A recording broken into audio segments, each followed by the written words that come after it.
No or C. Oh, Patrick McCaffrey, there we go.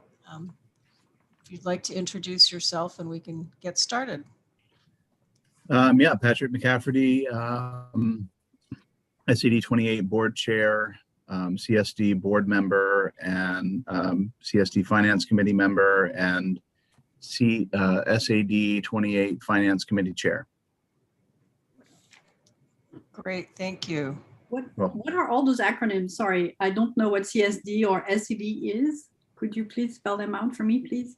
I would love to. Yeah, I've just gotten the hang of referring to all of them in acronym form myself. SAD 28 is the Camden Rockport School District, the elementary school and the middle school. The 5-town CSD is the high school, Hope, Appleton, Lincolnville, Camden, and Rockport. Thank you, because obviously I don't have children, so I'm not familiar with those acronyms. So thank you. Understood. No, I just started getting into the jargon myself. Maria. Okay. Hi, everybody. I'm superintendent, and I know a lot of you already. And do I have permission to share my screen? Okay. So I will run through as efficiently as I can our two budgets. I've tried to combine as many slides as I can to reduce the number, and I'll try to go pretty quickly through. People may or may not have had a chance to review this ahead of time anyways. And, either Patrick or I can answer questions as we go. I'm happy to be interrupted, or we can ask them at the end and I can go back and look at any slides that you may be interested in. If I go too fast, slow me down. If I'm going too slow, feel free to speed me up. So I'm presenting both budgets tonight. I'm going to go through a few things that were relative to both districts, but I'm basically going to be starting with our K-8 district, and that is SAD 28. As we created our budget this year and every year, but we used a little bit of a different filters this year since we are in a different time. But these were the questions we asked ourselves in the metrics that we measured our decisions against. What is in the best interest of our students? What do we need to maintain a safe environment in the midst of a pandemic? What have we learned this year, and how can we best allocate resources accordingly? How does this budget impact our long-term planning, and what is fiscally responsible to our taxpayers?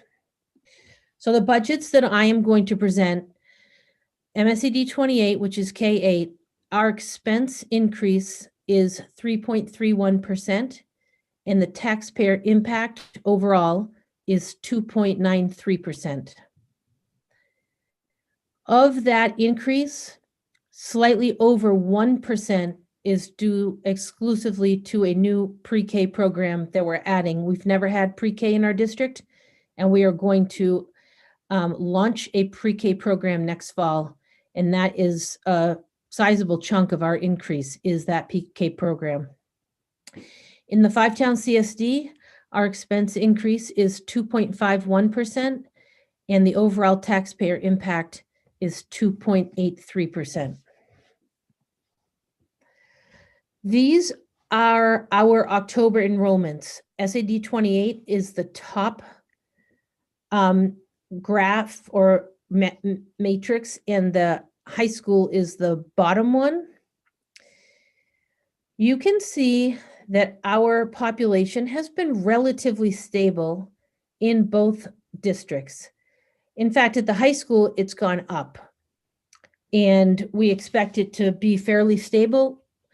A year from now, when I share this, our projection at the high school is probably going to be 740 students, because we're going to have a huge bump when the current 7th grade class goes to high school. Across all 5 towns, it's the largest class in every school. So there is a sizable increase in that particular class, which will impact the high school, but it will drop back down. So we're at pretty stable levels.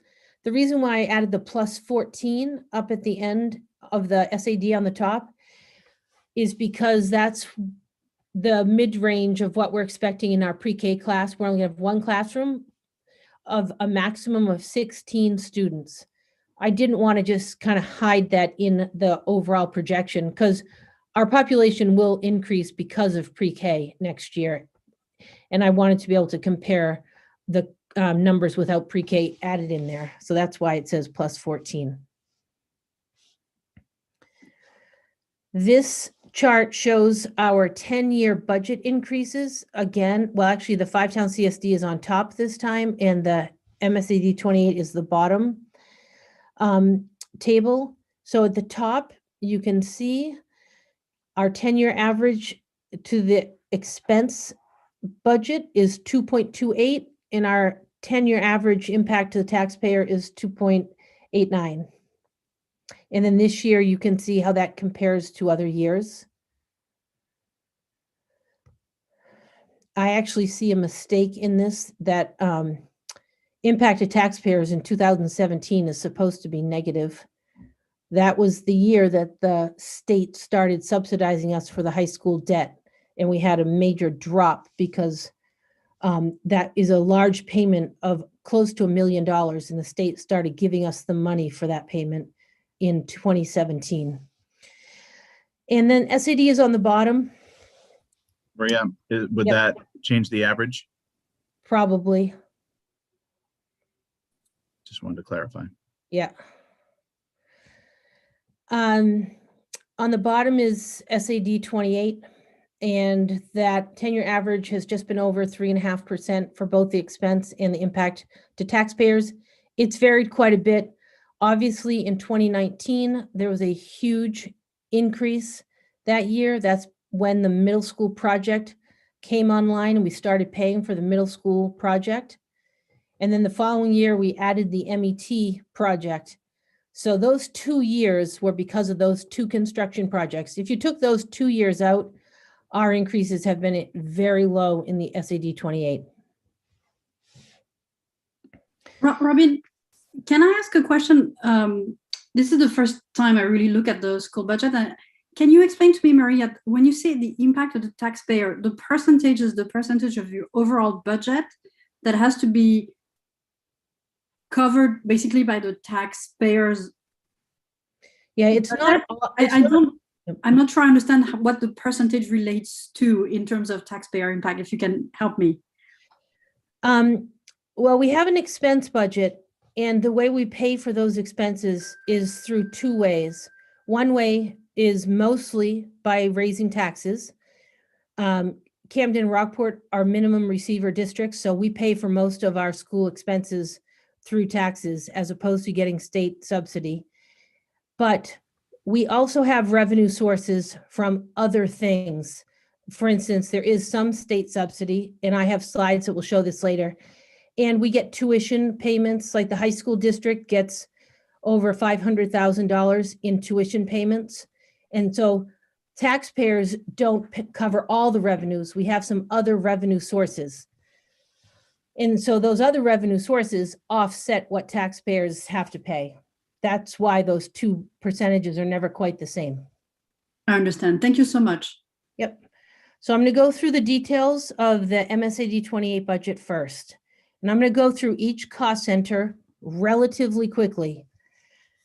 Regular instruction is our largest cost center. It's where teacher salaries, health benefits, school supplies, professional development, contracted services, sort of the meat and potatoes of running a school is in regular instruction. We are seeing a 7.08% increase here. A large part of that, $199,000 of that increase is due to the pre-K classroom. And well, some of this just information. We have an extra teacher in 5th grade because this year's 5th grade class is very large. That teacher is going to move down to 3rd grade to cover class sizes in 3rd grade next year. It's not a budget impact. We have budgeted health insurance increases at 8%. We have not heard what those will be yet. And we are adding a position at our elementary school, but it's not impacting this budget because we're using federal money to add that position. Federal money Can I from ask COVID. a question? Sure. Where's the pre-K classroom going to be and how many students are you anticipating? A maximum of 16 students, and it's going to be in the old Montessori wing near the current multi-age classes. Okay. So do you foresee maybe having, if you have more than 16 students who want to be in it, how are you going to? There will be a lottery system. There won't be more than 16 students because we can't have more than 16 students. So there'll be a lottery to get into that program. And actually it's going to be a nature-based program. So it's actually going to be the first nature-based pre-K program in a public school in the state of Maine. And most of the time, those students will actually be outdoors. Side note also that we purposely limited the number of students in the sensitivity to other pre-K programs locally who we don't want to affect negatively. Yep. Next cost center is special education. That is seeing a 6.56% increase. We did reduce the contingency line within special education, but we increased the private tuition line. Those kind of offset each other. Some health insurance was budgeted incorrectly in the current year's budget, which it was grossly under budgeted. So it's resulting in some significant increases, even though there's not a material increase. It was just budgeted wrong for this year's budget. So that's a large part of that increase, and just regular increases in wages. Our other instruction line is co-curricular and athletics, mostly just increases in stipends here. Those are the people who coach and run our after-school activities. That increase will only be 1.25%. Student and staff support includes technology, the library, counseling services, the nurse, instructional training, things like that. We're seeing a 4.29% increase in that line. Fortunately, the state test is changing this year, and they're adopting a test called the NWEA test, and that is a test that we already give, as do half of the schools in the state of Maine already administered the NWEA test. Now that the state is using that as the state test, they're paying for it. So we no longer have to pay for that ourselves. We also had a reduction in course reimbursement. We're going to use title money to pay for that instead. We had an increase in our contracted services in our instructional technology line, mainly due to new photocopiers being needed, and some expenses with the technology required for the renovation of the MET building, which is going to be called Rose Hall in the future, and wage increases. System administration is just a very modest increase of 0.84%, and that includes wage increases. School administration, another modest increase, 2.07%, mostly just wage increases. Transportation actually will go down because we've paid off a bus lease. We did purchase a new bus this year using federal COVID money. Our facilities line will go up by 5.4%. The normal increase in wages, some supply lines have increased. We have to buy some extra equipment because of Rose Hall. There'll be added utility costs because that building will come online. We're overall increasing the usable space between the new middle school and a renovated MET building. We reduce the amount we're putting into the capital reserve by $65,000. So we're putting in $110,000 into that instead of $175 like we did last year. We were able to eliminate $50,000 in moving costs. That was to move into the new middle school. And we will be asking to spend just over $65,000 from the capital reserve to cover costs associated with renovating the space for pre-K and to replace 2 geothermal wells at the elementary school that are in need of repair. Our debt line in SAD 28 will be going down every year. It's still obviously very high. $3.7 million is what we'll owe in debt service between the new middle school, the elementary school, and the MET building. The decrease is because we're paying less interest every year. So we should see this amount go down every year. So that's going down by 2.86%. Our other expenditures include board contingency and our food service subsidy. That's also decreasing by $15,000 because we are decreasing our board contingency line. This slide summarizes all of the cost centers that I just walked you through for an overall increase of 3.31%.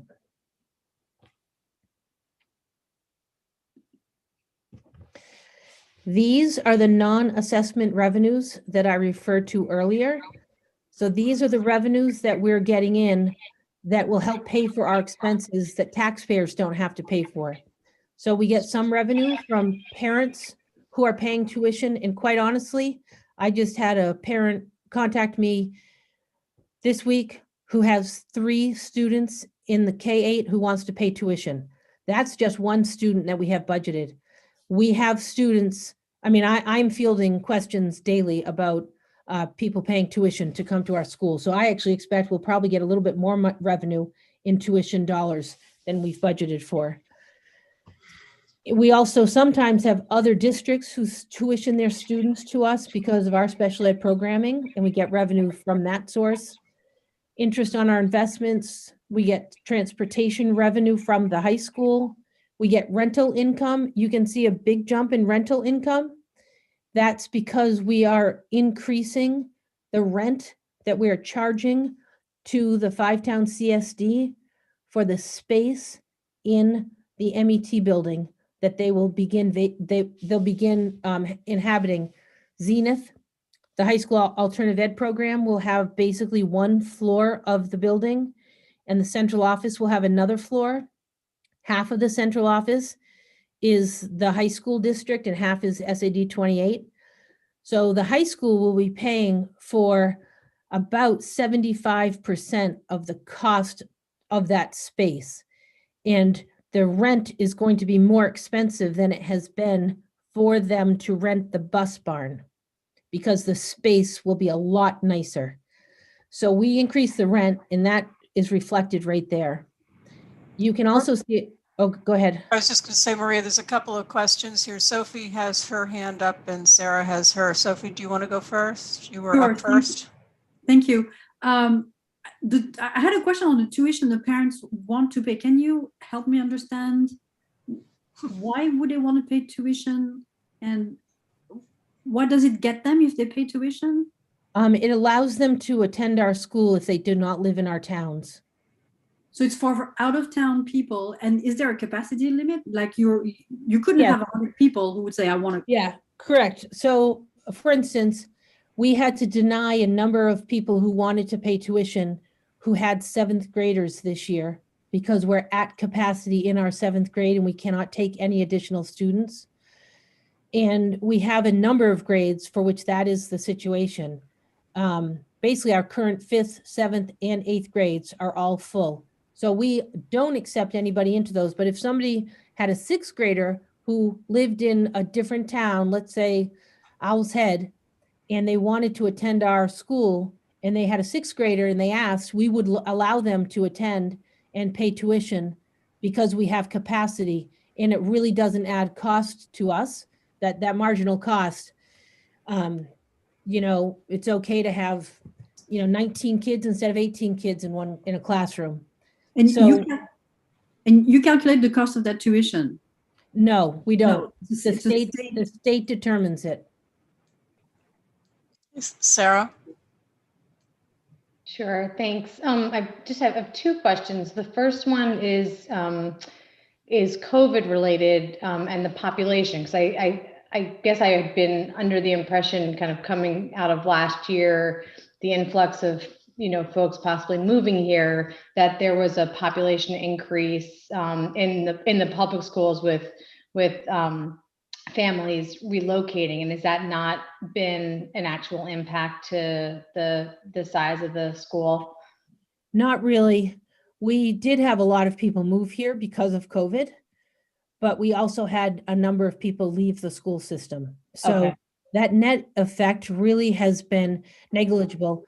It's one way that it's different than many districts is that many districts, decrease in enrollment this year across the state, and we did not. So I think because we had a lot of people move here, but there were more people who chose to homeschool this year.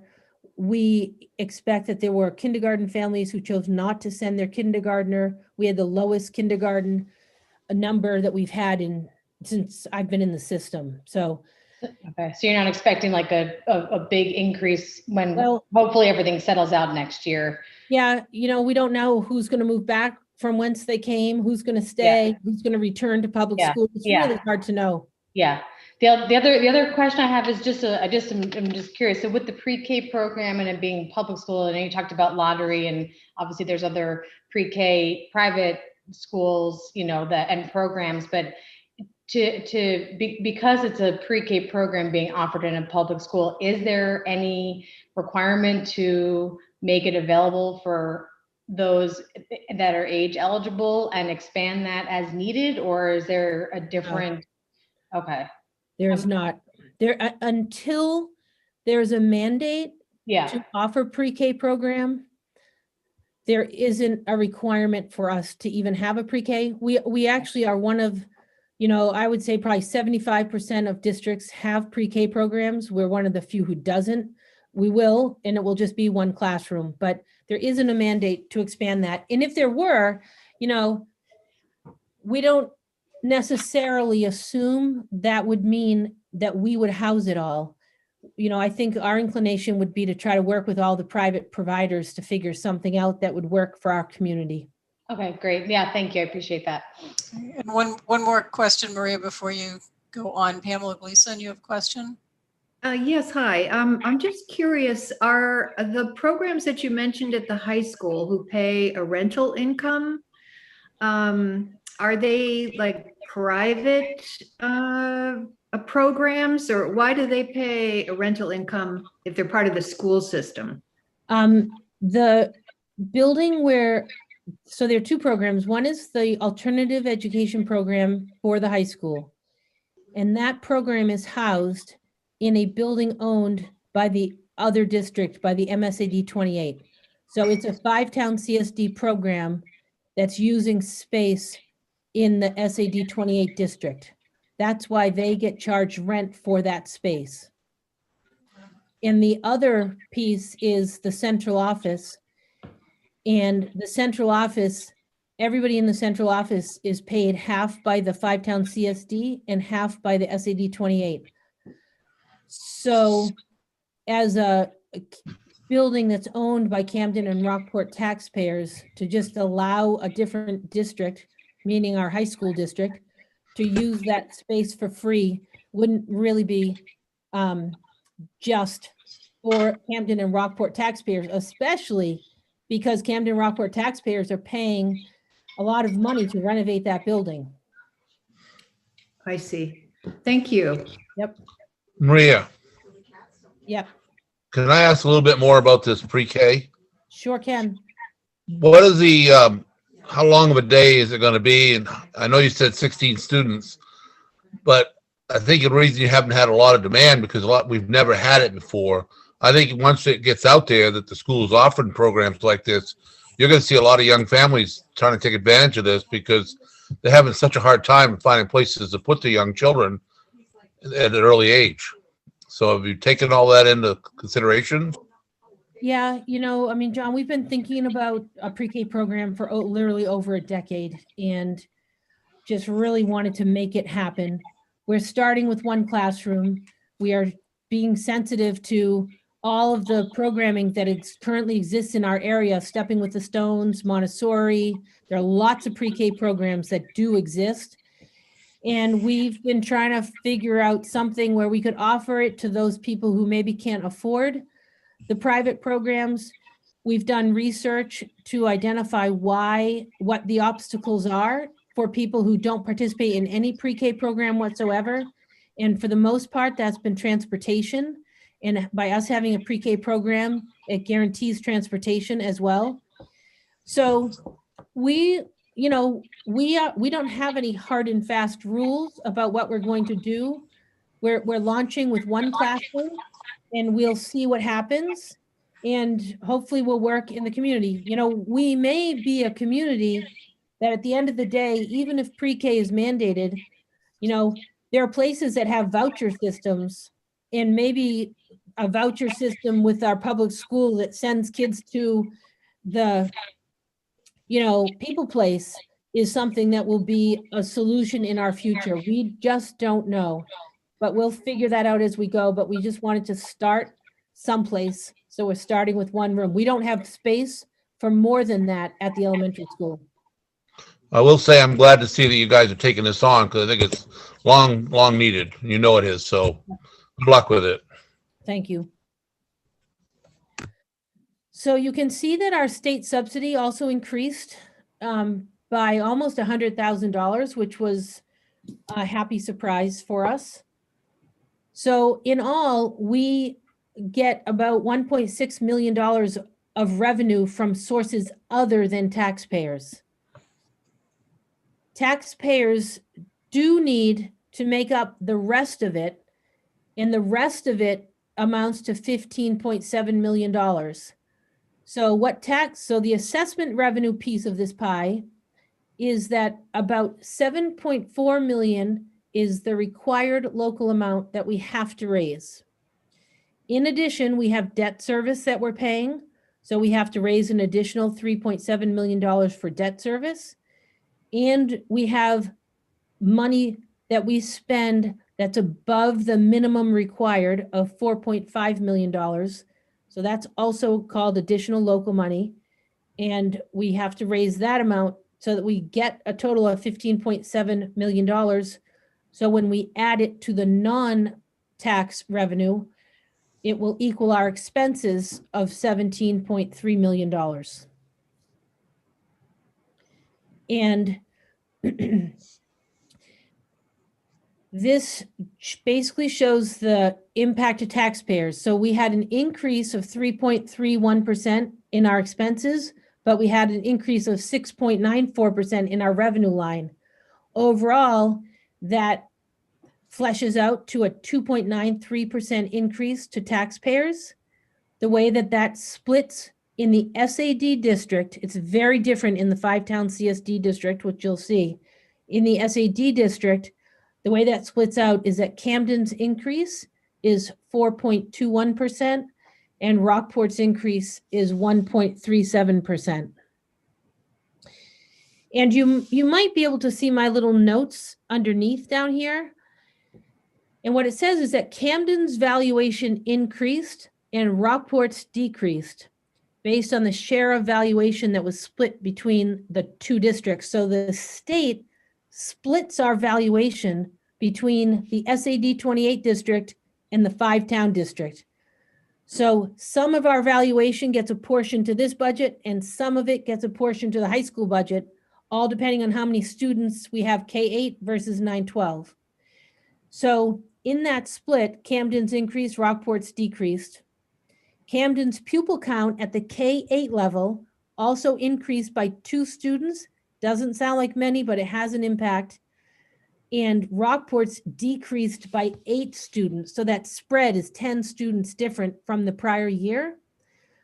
So because in both cases, Camden's share basically increased, that's why Camden's paying more of this pie than Rockport is. John? Yes. Now this, you're saying is a $353,000 increase in Camden's budget line for this year? And that's just for the SAD 28, correct? That is correct. So the 93,000 or whatever it was that was negotiated, is that included in the 353 or is that separate? What 93,000 are you Well, the talking about? payment for the overpayment to Rockport. No, the school district is paying $50,000, and we're paying that out of this year's budget. So that I understand. that's no place in the future.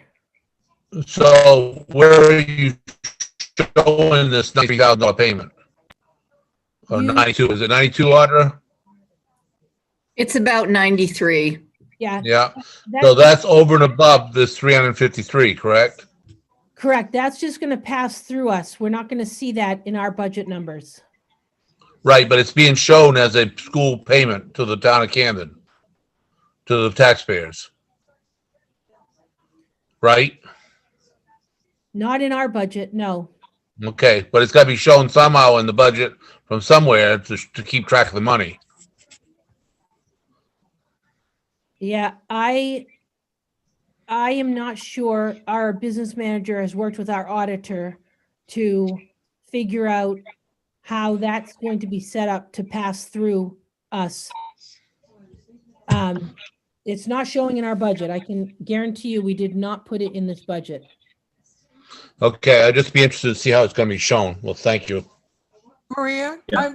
I'm thinking that there's probably a bunch of people either out in the community that are watching this or maybe even on this committee who are unaware of what John is talking about. Can you just quickly do a summary of what happened with Camden and Rockport and that under assessment? Yes, so we discovered last year, right after the vote on the school budget, which had been on July 14th, we were preparing our tax assessments on July 15th and noticed a small discrepancy in the assessments and started digging and dug very far and learned that we had not been using the correct formula to assess taxes between Camden and Rockport in the MSAD 28. And exactly what we were doing, I can show you, is this adjusted local contribution. We are required to use pupil count to determine the allocation between the two towns for this amount. We were applying pupil count to the bottom two amounts, the additional local as well. What we were supposed to be doing was applying valuation to the bottom, to the additional local portion. So pupil count for the required amount, valuation for the additional local.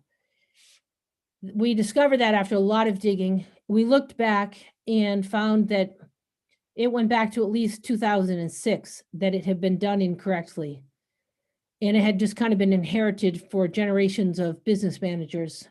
So there was a lawsuit from the town of Rockport that was settled, and that settlement's been in the paper, but essentially some money is being paid by the town of Camden to the school, who's going to pay it directly back to the town of Rockport.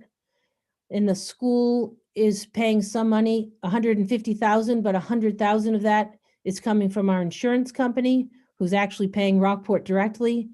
So the school district is ending up paying $50,000 from the 2021 budget. Is that a good enough explanation there, Robin? Okay. Thank you, Maria. You're welcome. So in this district, that's why Camden has a higher percentage than Rockport, because when we look at the adjusted local contribution that's based on pupil count, Camden's relative pupil count went up by 10. 2 more for Camden, 8 fewer for Rockport. So that spread was 10 more for Camden. And when we looked at the valuation that's based on those two figures, Camden's valuation also increased more than Rockport's. So Camden pays a larger share there as well. Therefore, when we go down to these percentages, Camden's just paying a bigger piece of that pie for those two reasons. Again, it's really different in five-town CSD. This slide just explains basically what I just explained about the required local amount is based on pupil count. Because both towns are minimum receivers, therefore we base that amount on pupil count. And I just give you the details. Camden's count went from 375 to 377. Rockport's went down from 341 to 333. Therefore, Camden's share increased. And then with the additional local, Camden's share increased there as well. The question here, Lorna, is that on relating to this You have a question? You're on mute.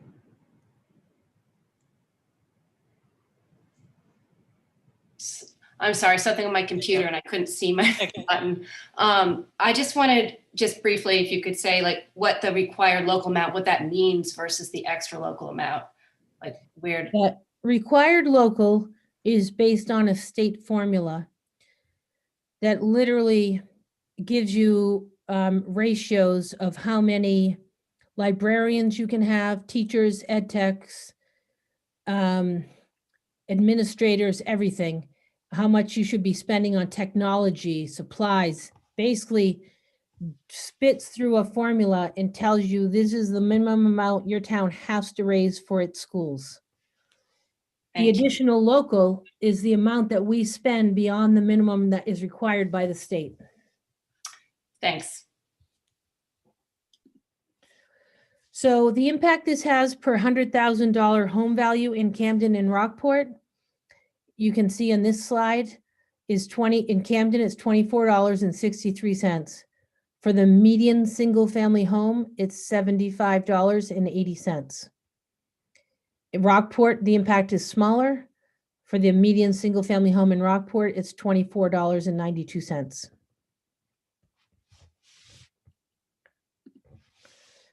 Some other budget information, we have a fund balance. It's like kind of like a bank account that it's the balance year to year. That is the money we have left over. There's money in there that we potentially have to pay teachers in the summer. This is the amount beyond that that's just unassigned. At the end of FY19, we had $354,000 in there. And the end of 2020, it was projected for us to have 425,000. Actually, our audit just came back and I hadn't updated this slide. Our audits were very late this year, but I think that's pretty close to what we had as our unassigned balance. And we have a capital reserve that we have been building to try to take care of capital needs. At the end of 2020, it was 512,000, just over that. We're projecting it to be 352,000, just over at the end of this year. And at the end of next year, we're expecting it to be just over 408,000. We have two major projects that we'll be using a lot of that capital reserve this spring. And that's a secondary egress road that we're building between the high school and the elementary school, so that each of those schools have a second way off their campus. And we ran into some major issues with the windows in the MET renovation project that cost $400,000 that we didn't have in our budget to address them, because they were things that were discovered once they started taking the windows apart. And we're using about half of the money that it required to do that change order. We're taking out of our capital reserve. So that will be another big expense this year for that. Maria, we have another question. Lorna?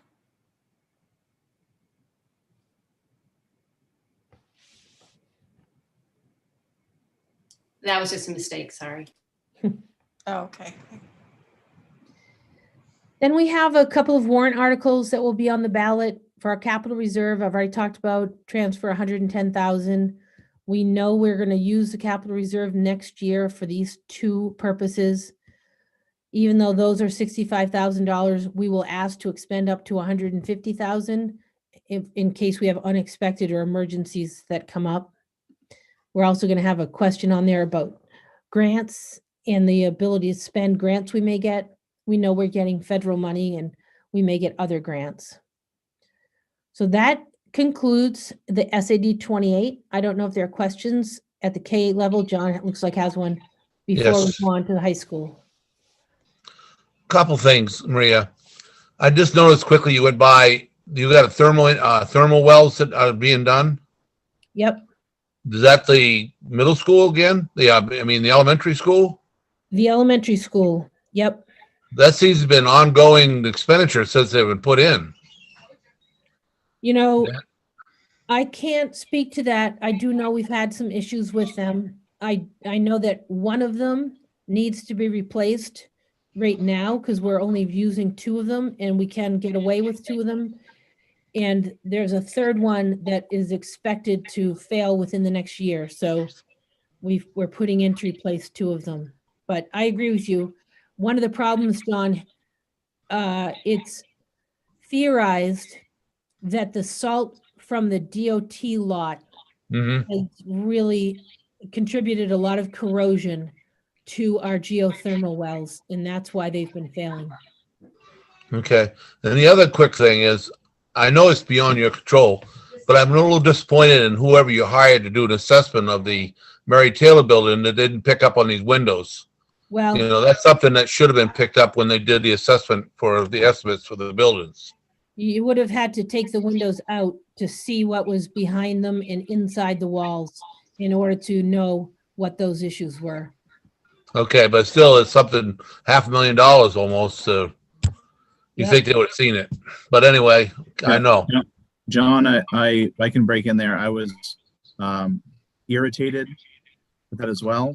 And, you know, I'm on record at one of our board meetings grilling Tyler, is it Maria? Yep. Regarding that. And like you said, it was just something that, you know, they had evaluated. There's just something that couldn't be seen without tearing into the building first. And, you know, I questioned him every which way about it and ended up having to concede that, yeah, that was probably the case. I am a masonry contractor myself, and that was a tough one. I was initially, you know, starting off the meeting, was quite irritated that wasn't caught at first, and ended up understanding that that was a tough find. Okay, thank you. You're welcome. Okay, ready to go on to the high school? Just one, sorry, just on the geothermal wells, Audra, is this something we can put in a Siemens contract and benefit from their expertise? Because they seem to have this kind of technical expertise, so we don't have more failures, or is it potentially something we could do? I think they're too far down the road. They've done a lot of the assessment work already. And I will say that this sounds very, very similar to what we found with the gutter replacement project on the Opera House, where when they started the repair work, just finding rows and rows of rotted and crumbling bricks. And I think that's sort of the difficult part of being responsible for managing a historic building, is that it's really difficult to know exactly what you're getting into until you actually start construction. So just want to bring that there because it was pretty similar with what we experienced when we started working on the Opera House. But on the other hand, on the geothermal well issue with the salt corroding this place, are we changing the way we're starting the salt or using the salt so that it stops the corrosion? It's the state Department of Transportation that has a lot that's relatively close to the elementary school. So we don't control how they're storing their salt. But we're paying, but we're incurring the cost of being next to them. So if we don't change the way it's stored, we're going to have this as a recurring issue, correct? I honestly don't know all the conversations that have been had with the Department of Transportation about those lots or what's been done with it. So I can't intelligently answer that question. Okay, thank you. Maria, I have a couple of questions. This Okay. is Mary Winchell. Okay.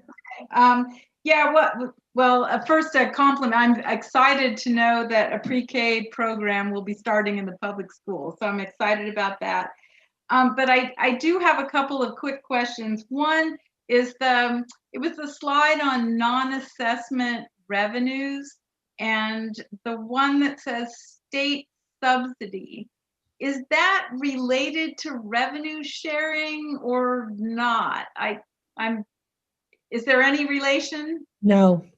Okay. And the health insurance, how does the school district get its health insurance? Is it self-funded or coming from other places? We have we get our health insurance through the Maine Education Association, MEABT. So it's not self-funded. It's, through a state program for public schools. Thank you. But can I piggyback on what Mary's saying? Because Audra, correct me if I'm wrong, but the premiums for the town in health insurance are pretty flat this year. But Correct. the school is incurring 8% increase. So We've not gotten our rates yet. Every budget, we always budget 8% because it could be up to 8%. And we have not received our rates. And our rates are dependent on the history of what has happened in our district with the health needs of the people working here in the prior years.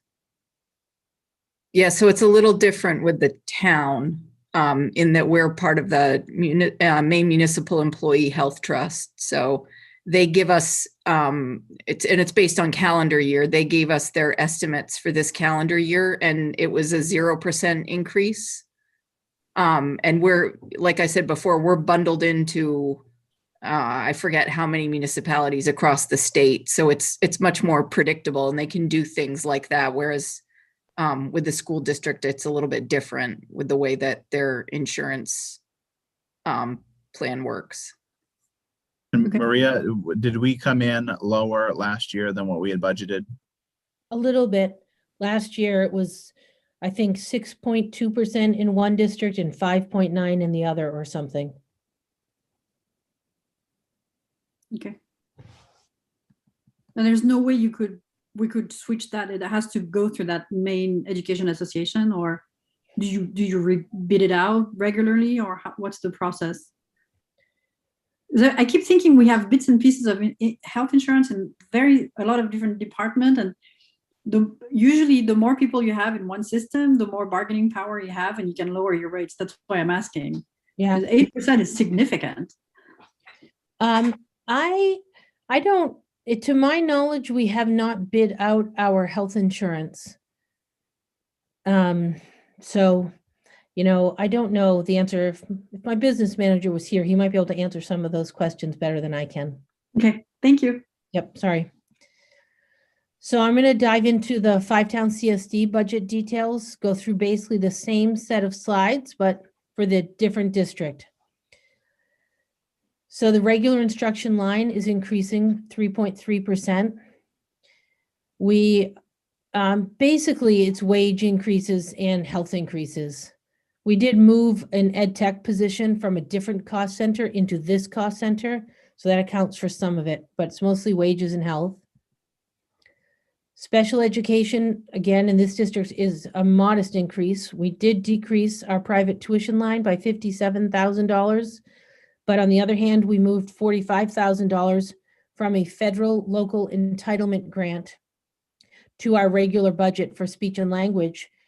And that is because our speech and language, OT and PT services are, the demand is just pretty significant for those and increasing. And our local entitlement grant can't sustain the need. So we needed to move something into our local budget.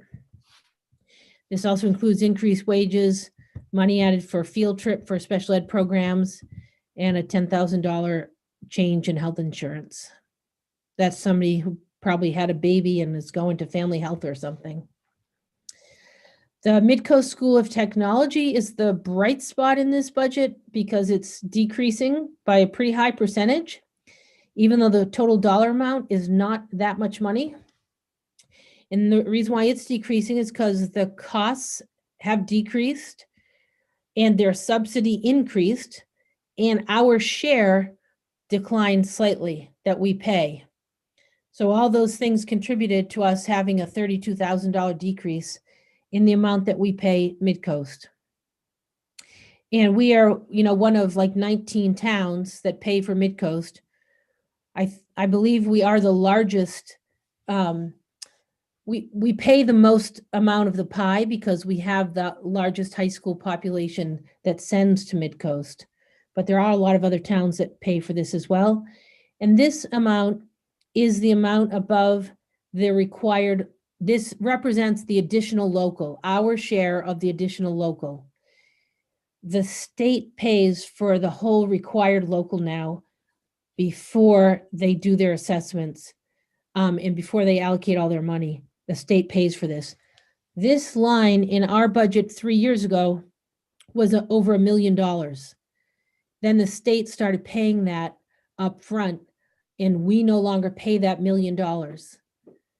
The same year that that happened, coincidentally, was the year Midcoast built a new school. And instead of paying that $1 million in this line, we now pay close to $1 million in the debt service line for Midcoast. So we just kind of traded those costs, and they coincidentally happened the same year. One decreased and one increased by about the same amount.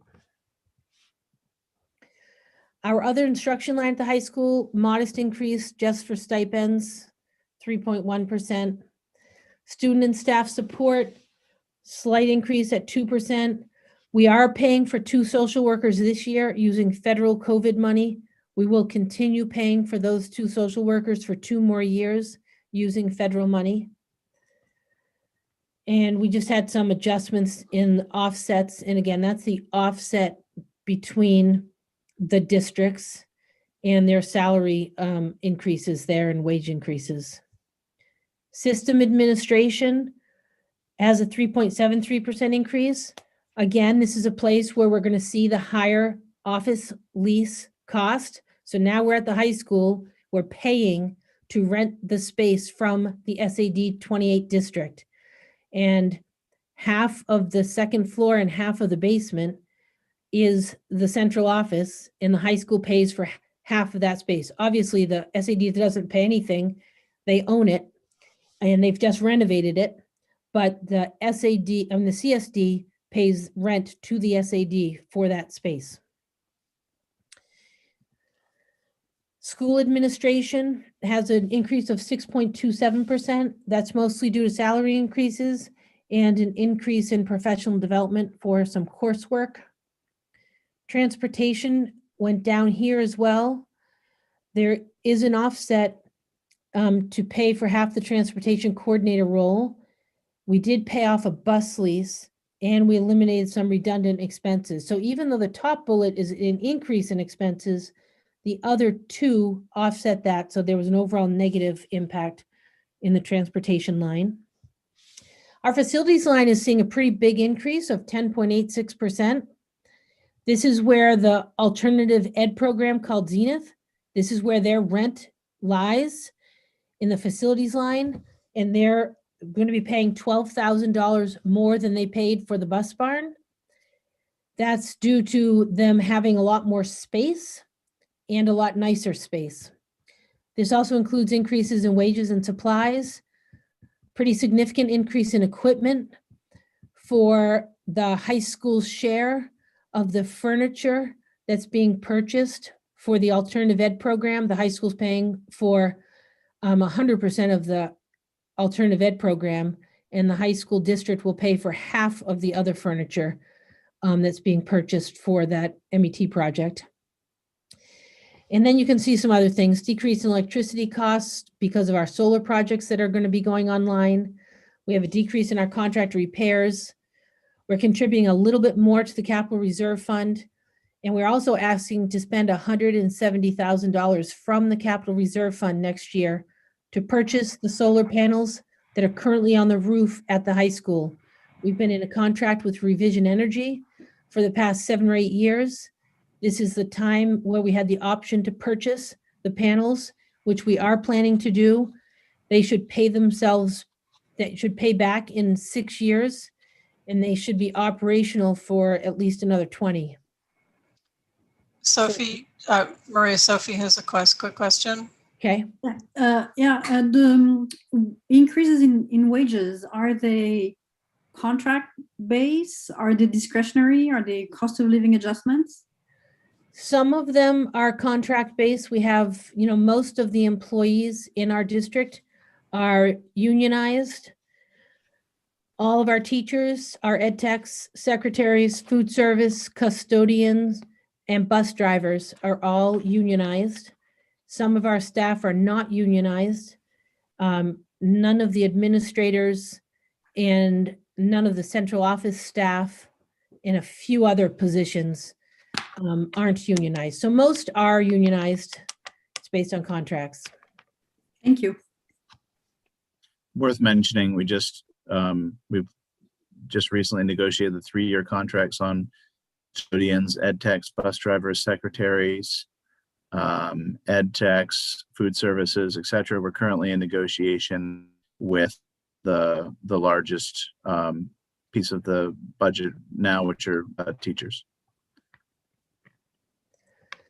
So the debts for the high school, between the high school debt and the Midcoast School of Technology debt, we're paying $1.6 million. The decrease you see is the decrease in the interest payment, basically for Midcoast. We're only paying a principal payment now for the high school, but again, the state subsidizes us dollar for dollar what we pay for the high school debt. We will have the high school debt paid off next November. When we stop paying for that, we will also stop receiving that subsidy from the state. So it will not impact our budget. The expense will be gone, but so will that revenue that offset the expense. Our other costs are declining, and that's just board contingency and food service because we're decreasing our board contingency line by $60,000. This slide is a summary of all of the articles or the cost centers that I just walked through, yielding an overall expense budget increase of 2.51%. Again, we have our non-assessment revenues for the high school.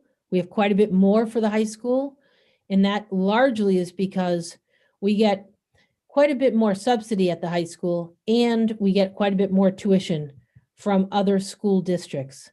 So you can see we get $2.7 million in other revenues at the high school. And the high school's budget is actually smaller than the K-8 budget, and we get more revenues from other sources. So the overall impact's a little bit less for taxpayers at the high school. You can see the second line at the top, which is other districts paying us tuition, is close to $600,000. Those are districts that do not have a high school, and students in those districts have school choice, and the town pays tuition for whichever school the students choose to go to. We're benefiting greatly with St. George several years ago withdrawing from RSU 13, which is Rockland, because about half of St. George students attend our high school now, half of their eligible high school students. So we're getting a lot of revenue from that source. We also have 8 students currently at our high school from Northport, and we typically have 1 or 2 from the Whitefield Jefferson area, and we typically have 1 or 2 from the Damascotta area.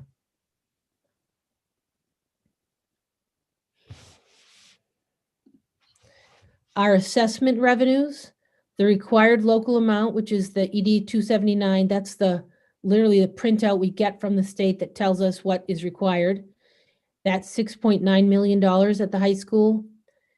We're really only paying the CTE debt service, which is $721,000. That's all we have to raise because the other stuff is offset from the state directly for the debt service. And then our other additional local that we raise is $3.2 million. So the total taxes raised is $10.9 million. Added to the 2.7 from the prior page is about 13.6 for the overall budget at the high school.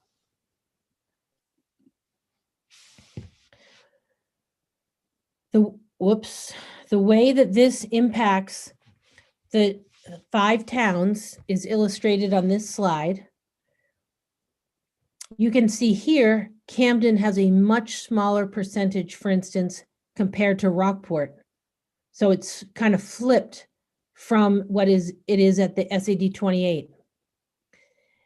And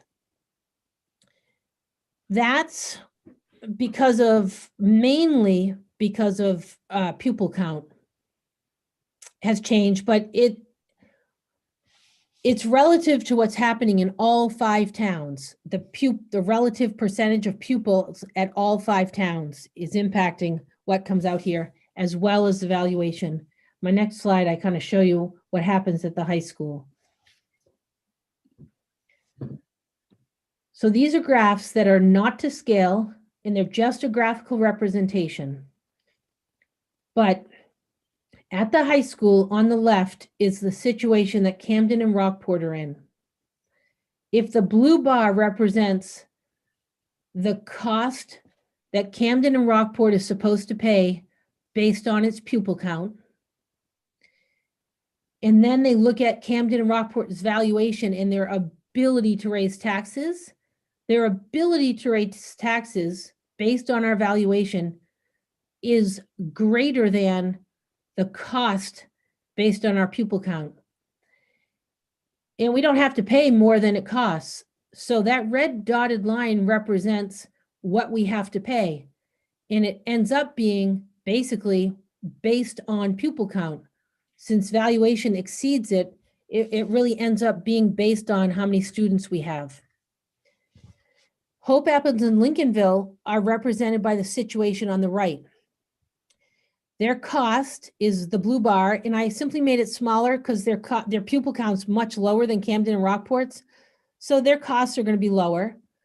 And the costs between those 3 towns aren't all the same, but it's just to represent the situation. So the blue bar represents the cost based on pupil count, and the green bar represents their ability to raise taxes based on their valuation. And since it's lower than the pupil count, all they can afford, theoretically, is what is up to the red dotted line. So their costs end up being based on their valuation, and the rest is made up in state subsidy for them. So in our 5 towns, Camden and Rockport, it's really all about pupil count. At Hope Athens and Lincolnville, it's really all about valuation. And this is why Camden and Rockport are called minimum receivers, because the ability to raise taxes exceeds the cost. And this graph shows exactly what's happening in every town and what the valuation was in FY21, which is this year, and what the valuation is for FY22. And again, this is based on a state report that is distributed to every school district in the state called the ED 279. Not only is it the absolute change that's happening in a single town, it's the relative change of what's happening in the other towns as well. And you can see what's happening for both valuation and pupil count.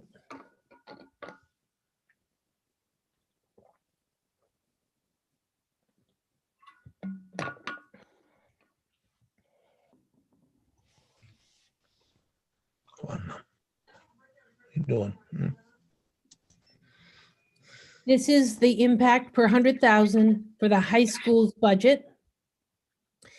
And in Camden, the cost is $2.76 per 100,000. For a median single family home, the impact will be $8.49.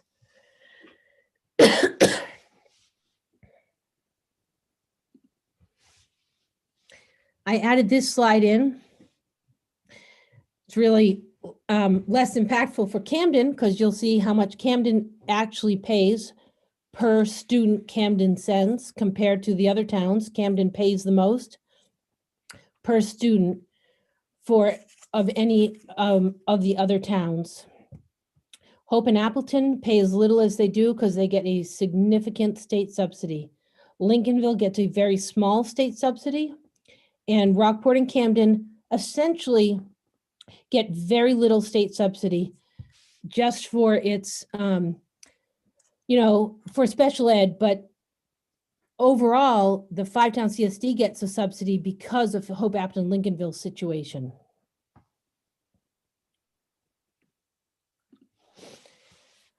This is the same information, but for this district, the unassigned balance at the end of FY19 was just over $300,000. At the end of last year was $743,000. The capital reserve was just over $600,000 at the end of last year. We expect it to be about $800,000 at the end of this year. And after we buy those solar panels, we expect it to be about $587,000 at the end of next year.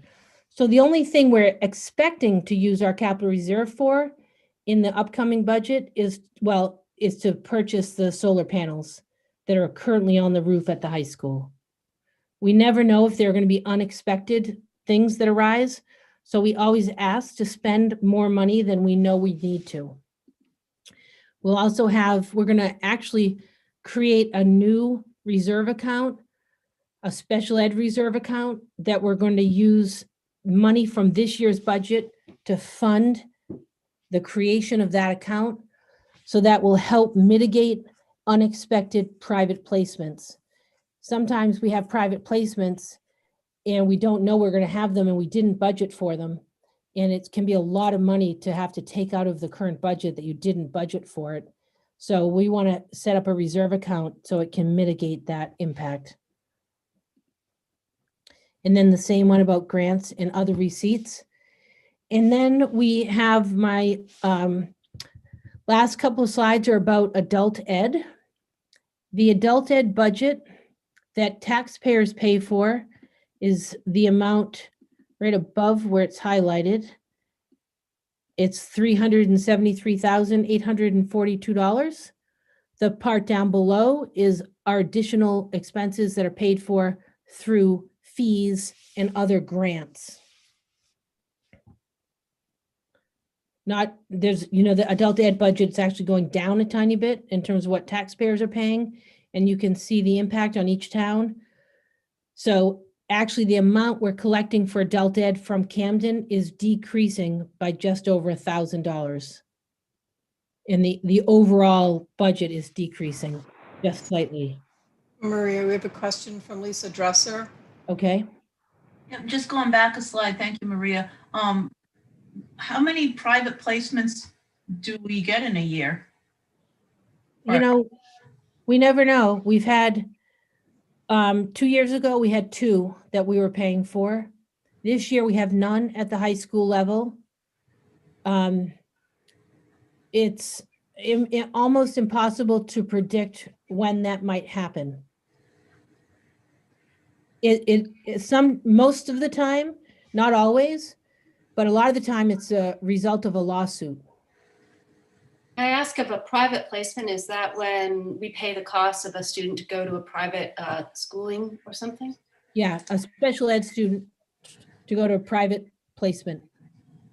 So a special ed private school. All right, I thought so. But. And our next steps is the boards will approve the budgets in the next couple of weeks. SAD, I actually have that backwards. It's a CSD on April 7th and the SAD on April 14th. And then we're going to have a remote public budget meeting on May 18th, and then the referendum vote on June 8th. Maria, can I ask you a question? Sure. Going back to this special ed, I thought the state paid 100% of that, even though we are what we call low subsidy school when it comes to that.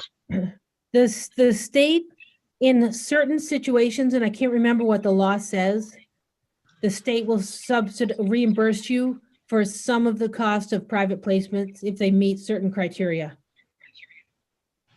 Okay. I thought they originally were going to do 100%, but things change, I guess. No, yeah.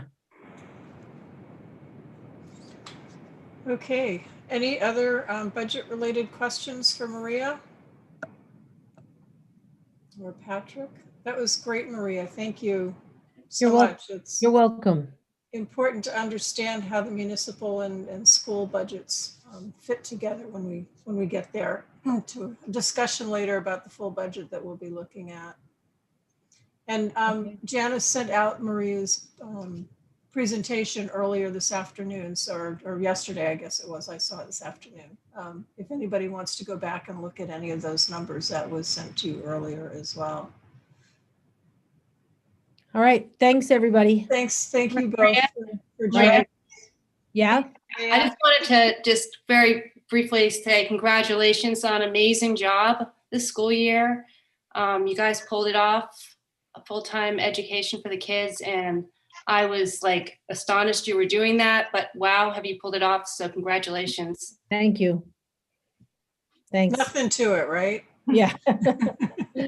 I've gotten a few gray hairs this year.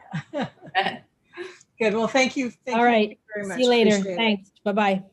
Okay, we have a lot to cover tonight. And I want to make sure we have time to look at the full budget at the end as well, if people have questions for Audra on impact of the entire budget when we get going. And Audra has a couple of, I guess the next thing we're going to look at is community service requests, which has been simplified exponentially from prior years. We just look at it as one budget, tab 6. You want to go there. Audra, if you'd like to go through that, that would be great.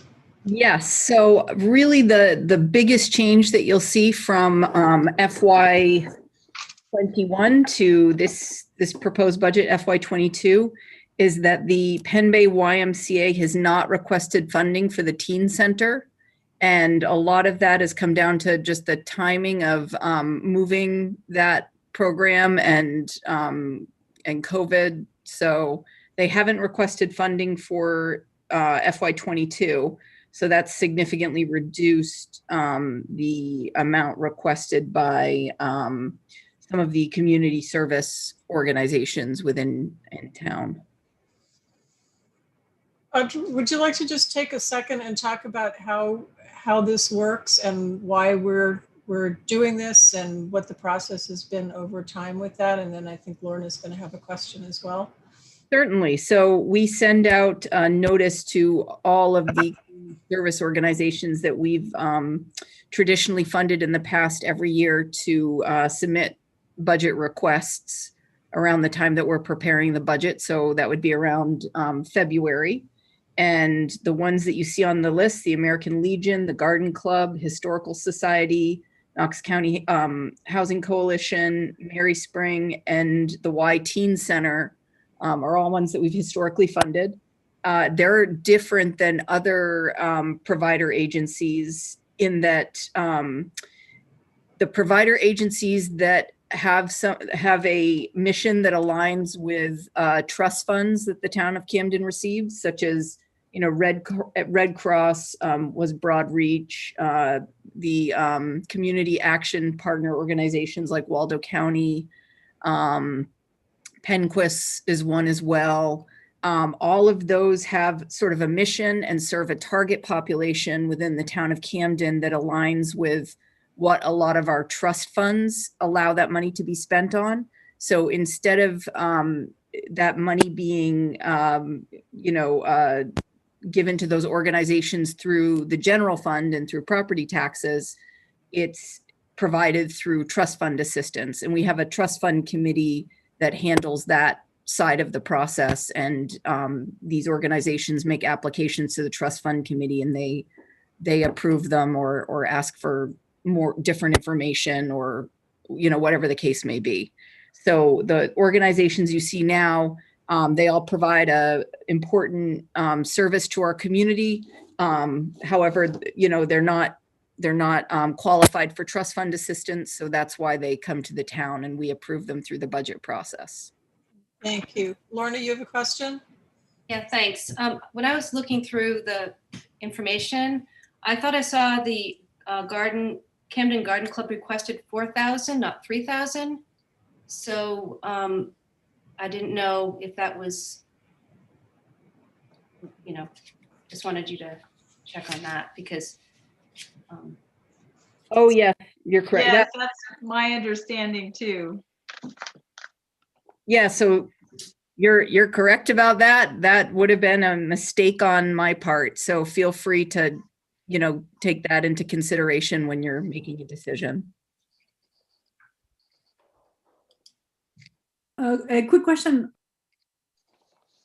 Yeah, go ahead, Sophie. Sorry, I muted myself. The trust funds, if I remember correctly from last year's explanation, the town manages the financial part of it, but not the management, correct? Yes. Okay, thanks. So Audra, were you suggesting 3,000 based on prior, or was your 3,000? No, that just would have been an oversight. So the ask is 11,500. Hang on, Peter. Peter has a question. What is this orange sheet all about? It lists the Historical Society at 8,000. I don't understand why this was included. So this is just giving historical information on what they've requested and what was approved. But that doesn't reflect in the white sheet. Historical Society requested 8,000 last year, and because Rockport was unable, if I remember correctly, Rockport was unable to pay their share. And if I remember correctly, again, the budget committee decided not to support the request from Rockport, but kept the budget for the Historical Society at 4,000. But you're right that it was the request. Yeah, so that's, Peter, that's just to show what they requested versus what was approved over time. Because all we can show on the white sheet is what was approved. Yeah, I think they had an issue with it was the bicentennial, so they were going to do a lot with that, and then COVID happened, and we were trying to cut things, so we didn't get the full amount they wanted. The other discussion that comes up each year is that Rockport, in fact, does not support organizations the way Camden has been over the past. So sometimes they, instead of it being split like it is with the schools and some formula, it is Camden is the only place that is donating to organizations like that. Actually, they've decided to no longer support service organizations. Right. Yeah. They have a policy for that at this point. Yeah. So any more discussion, or is there a motion if somebody would like to make a question? Yeah. Robin. Sorry, John. Well, I thought last year we talked about the garden committee. They wanted more than, because they were talking about the expenses for watering all the plants downtown, and they had to have, I believe they had to have safety people there when people were up on the, watering the plants in the street. And wasn't that adding quite a bit to their budget? So they're only asking for $4,000? Yes. Okay. And the other thing too is that people may not know is on the American Legion Hall, they put up all the flags and stuff for all the veterans that the town's required to do. That's quite an expense every year that saves the town. I think it's probably what, $1,000 a year, if I recall. Audra? I don't know what the cost is per year. But they do it every year. They put up all the flags and markers for all the veterans. Correct? I'm going to bring somebody into the discussion who can answer these questions for you. Who's that? Jeff Sukaforth. Ah. Oh, good. I was going to say I can answer that, but my dad's on the line, so he can do that anyway. Jeff, did you hear what the questions were? And you're on mute.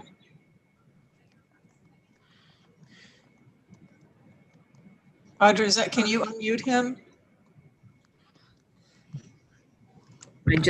Yeah, can you hear me now? There you go. Now we can. Yep. Yeah, sorry. If it's the question that John asked about the flags, last year the Legion spent, I'm going off the top of my head, but I believe it was close to $1,500 for flags and holders for those flags for over 500 graves for Camden alone. Well, thank you for your service too. Well, thank you. And is that an annual expense at that level, Jeff, or It's annual. The holders have been, that we put the flags in have been holding steady. Those are close to almost $10 a piece now.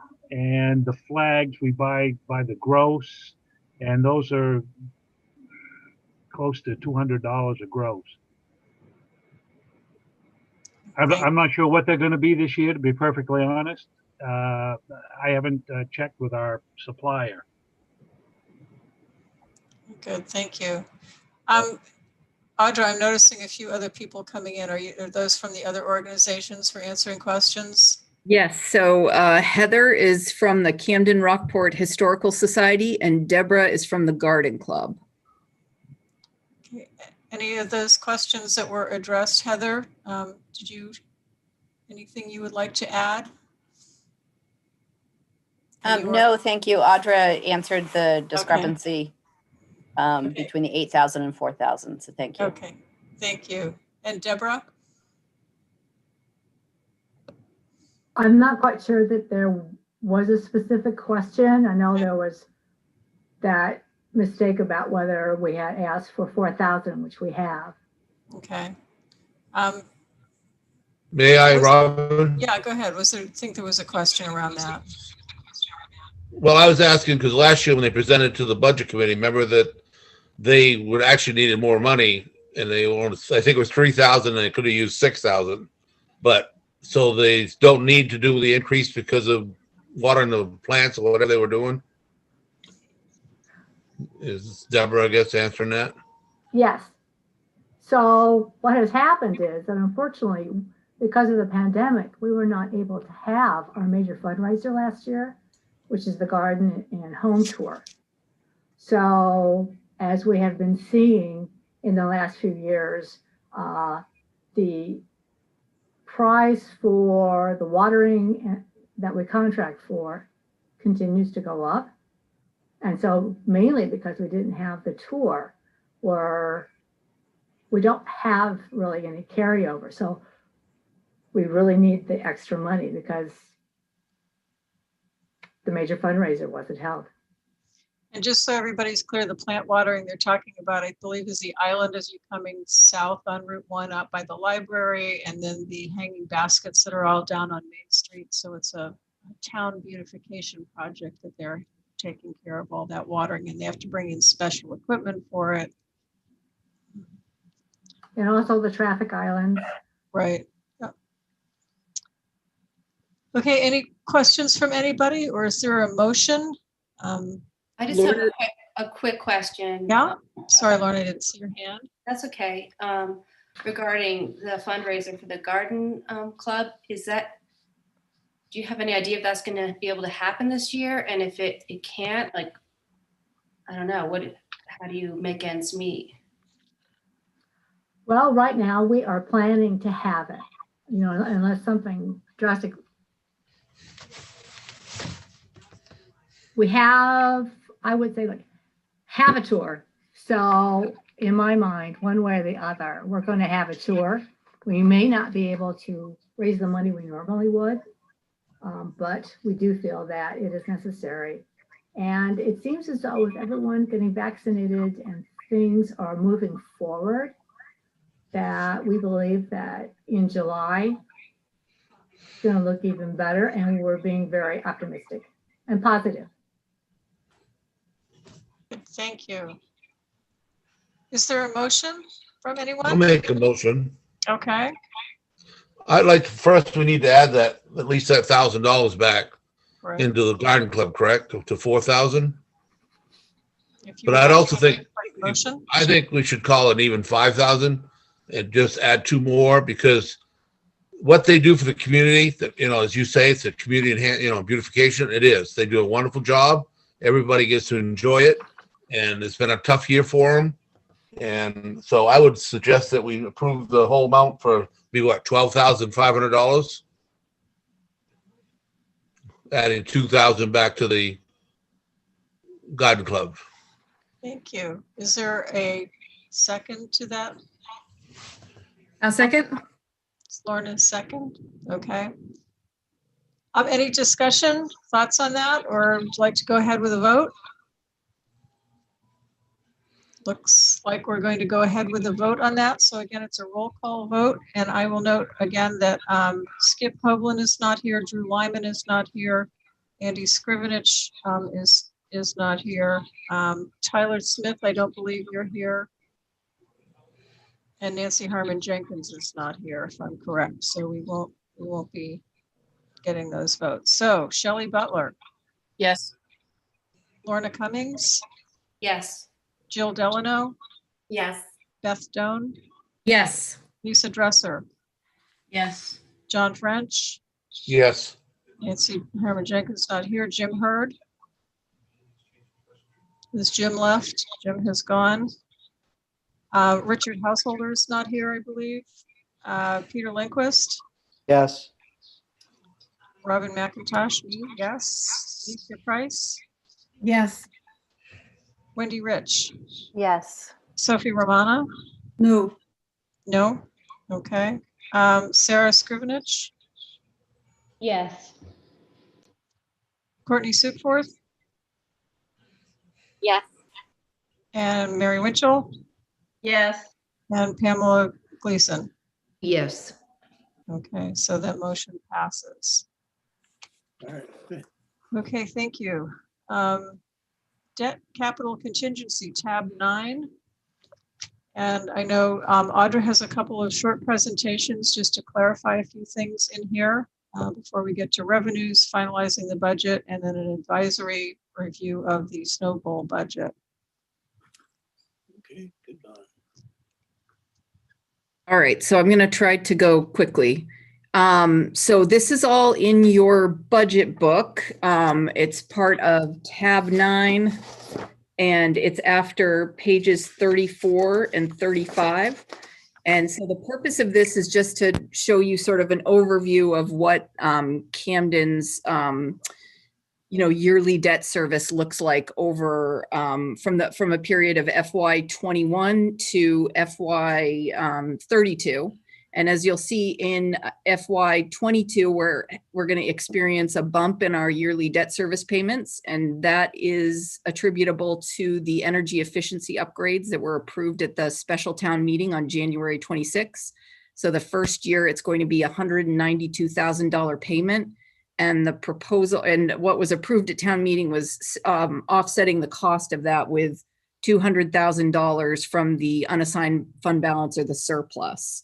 So that just sort of gives you an idea of what it's going to look like over the next years in terms of the debt we have, what it can be attributed to, different projects and equipment, and it also shows you what's falling off and what's staying on. We've got some debt falling off next year from wastewater treatment plant upgrades that were done in the past.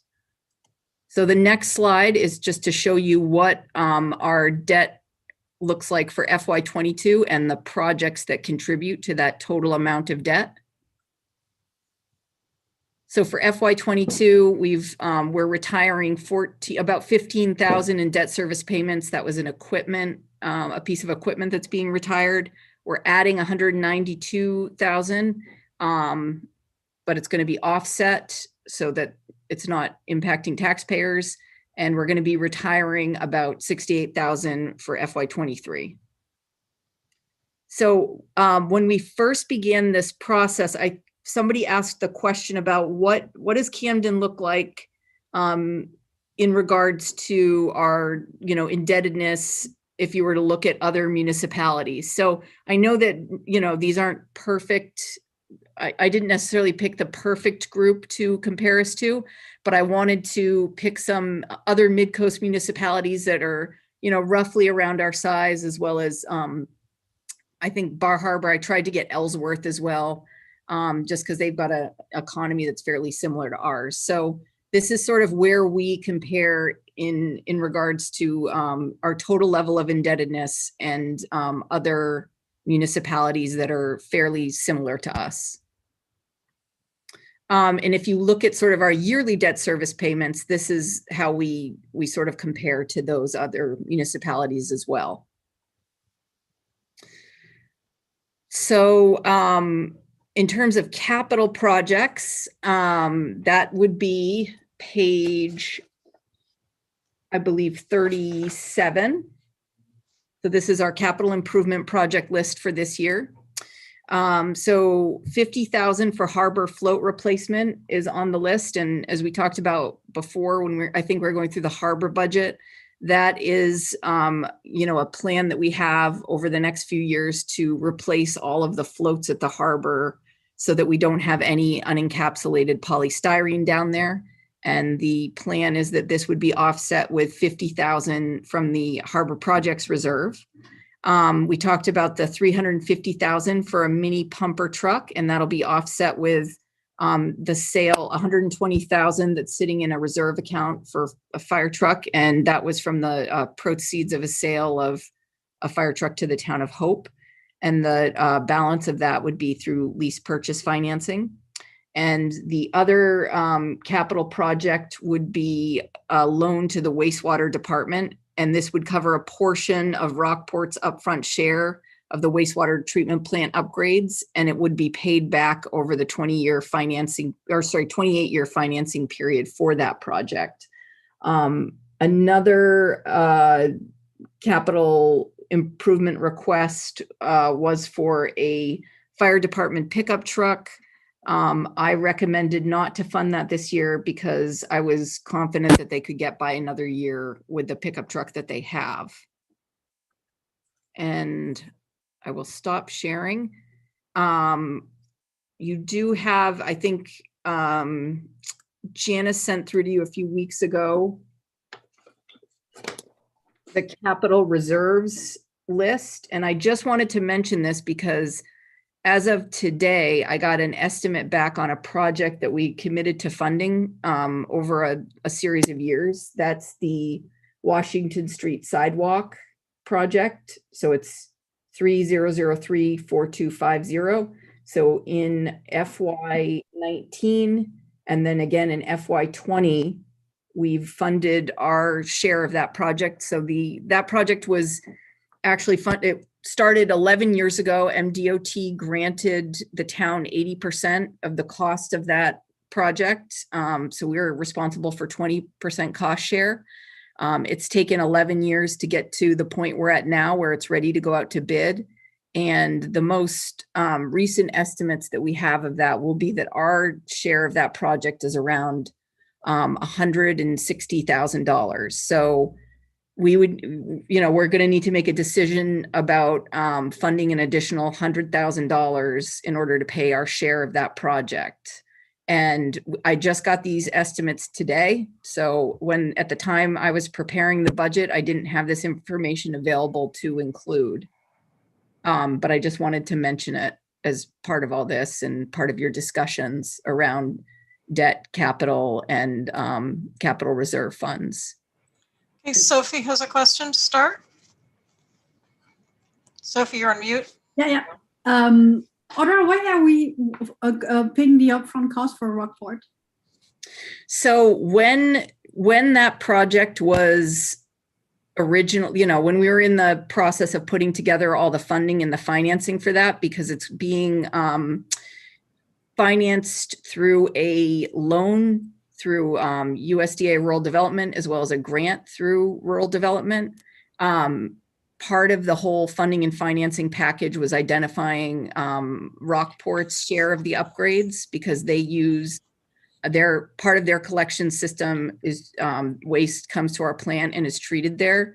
So they have some responsibility for funding the upgrades to the plant since they're using our capacity.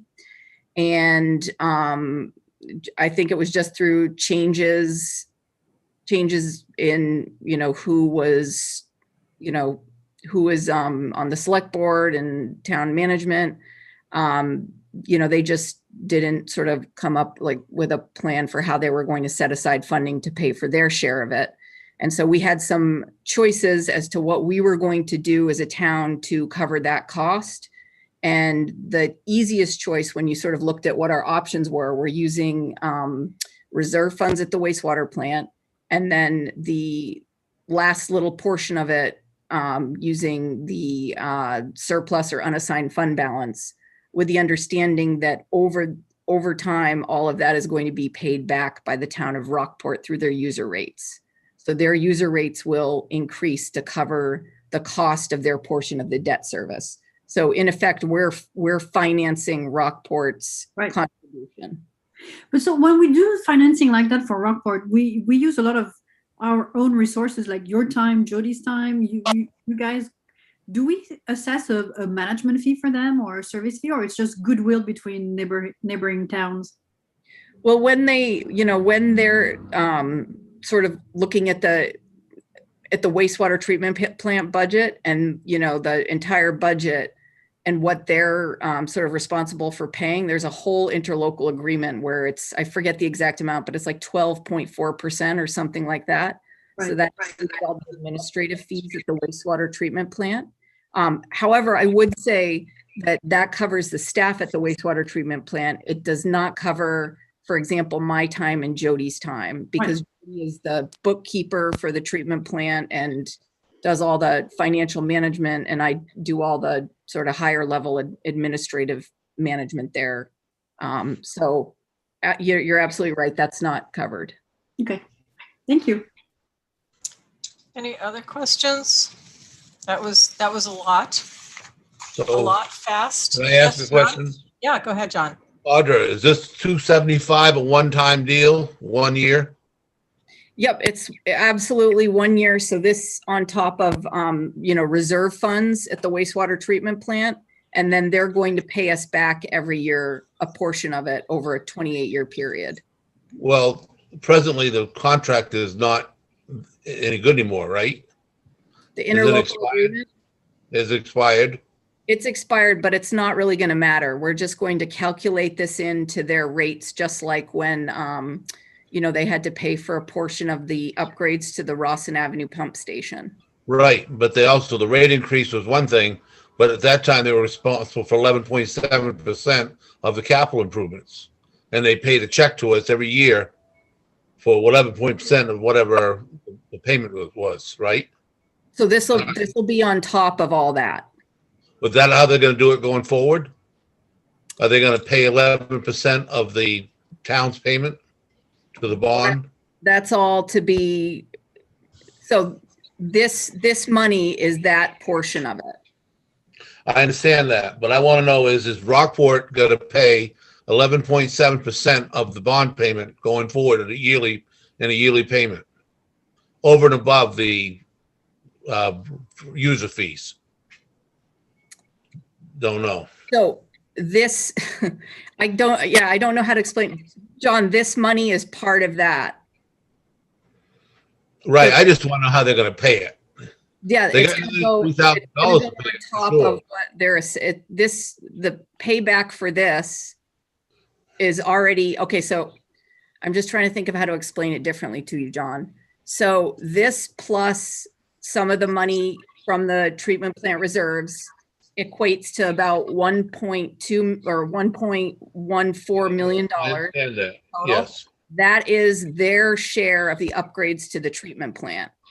So they'll Right. be paying us back for it over 28 years. And so that payback will be added on top of the whatever 11, 12, 13% that they pay for the operation, the operational costs associated with the wastewater budget on their user rates.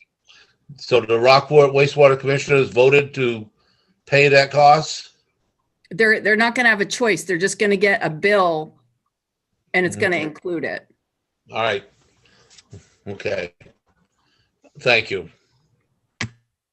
Thank you. Any other questions on that, Lorna? Is it a sure thing that Rockport isn't doing something strange, like starting their own wastewater treatment plant or something? They've talked about it, and I kind of talked about this in a select board meeting. I mean, like I said, they're doing their due diligence because they've got some of the highest wastewater rates in the entire state. But I am very confident that when they sort of look at the cost of building 2 treatment plants, because it's not just one, they'll need to build 2, they'll find out that Camden is the best deal in town, and it would be foolish and wasteful for them to do that. Agreed. Rockport also pays, so part of their sewage goes to wastewater goes to Camden, and part of it goes to Rockland, depending on where you are. So they're handling both of those. Oh, okay. So I'm so sorry, but it just, all these numbers and I get confused. So there's some money that has to be added to one of these budgets to cover the cost of the sidewalks you were talking about before. And where does that go?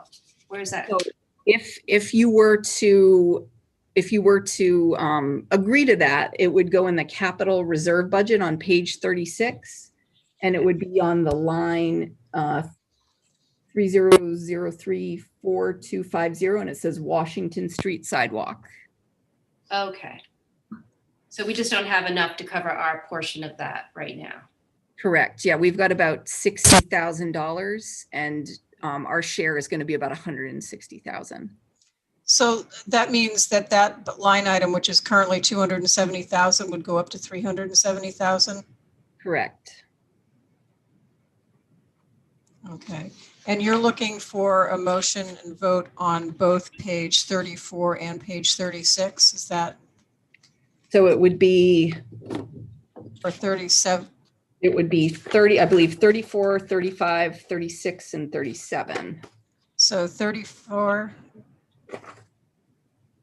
I had more questions. If you're go ahead, Lorna. Everything. I mean, there's so much kind of in those lines. It's a lot to do all at once. So I get all confused. We can do them individually. That's fine. I mean, I don't want to slow anybody down, but I had a couple of questions about the capital reserves. So one thing was, I didn't know if this would be improvements or reserves, but about just the riverbank. I've been hearing, getting up to speed on the tannery and that work that needs to be done. And I don't see any sign of that in the budget. And I thought that was pretty urgent. So I was wondering what the story was with that. So with the river habitat restoration, a lot of that work can be funded through grants.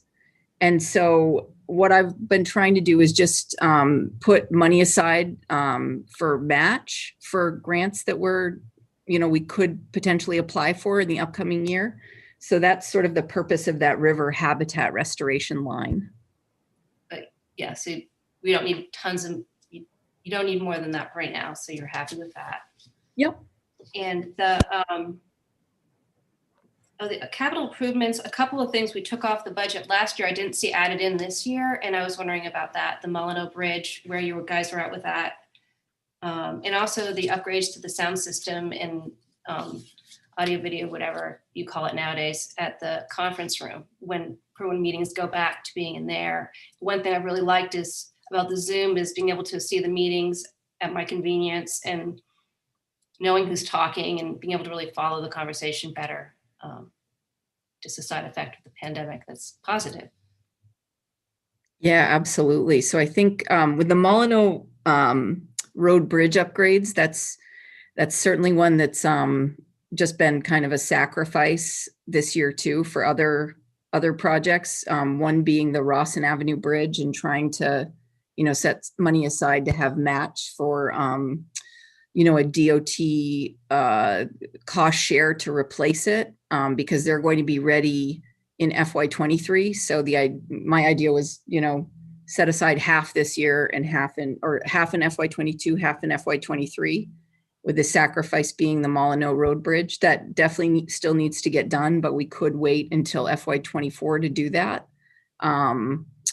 So in terms of the upgrades to the conference room, I think that those costs could really be covered by, the contingency that we have available.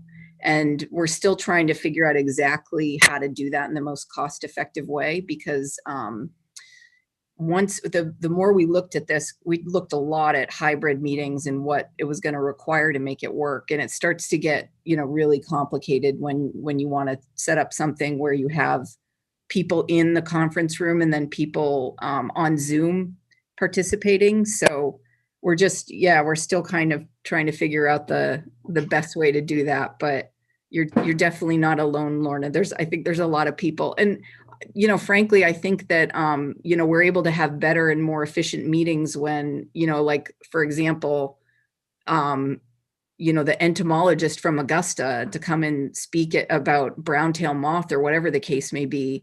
It's much easier if he can participate via Zoom than if he has to drive from Augusta to Camden. It works better for everyone. It's more timely. You can have better levels of participation from, different people who can and really help the town when it comes to different topics or information. So, I think everybody really wants to figure out how we can make it work, but we want to be smart about it and cost effective. And I think we just need to do a little more digging to figure out what that's going to look like. Okay, thanks a lot. Okay, anybody else? Yeah, Lisa.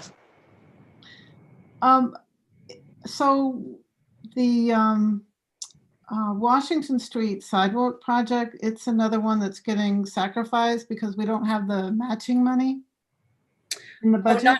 Not necessarily. I didn't put it in when I was preparing the budget because I just had no idea what that number was going to be or when it was going to be ready. And so I just got that information today on what the cost of that project was going to be and what our match was.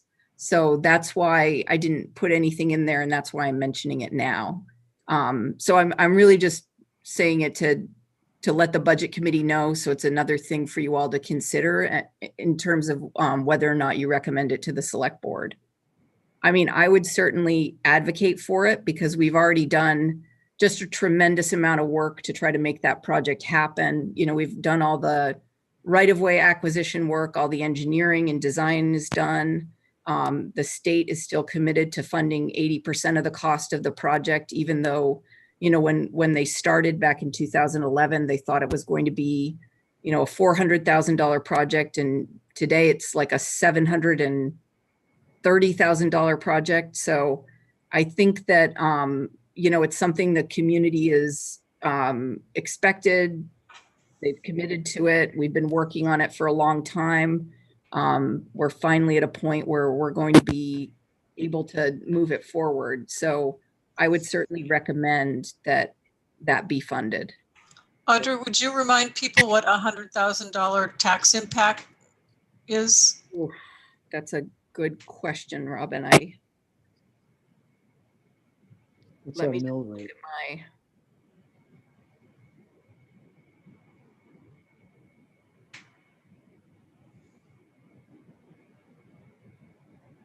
Is Jody, is that something on the top of your? You had it in your presentation They slide. were searching as well. Yeah. It was such a good slide, actually. I should have printed it. I thought I wrote it down, actually. Yeah, like a 13 cents for every dollar. But where I wrote it down is another. Yeah, it's about, if I can find it.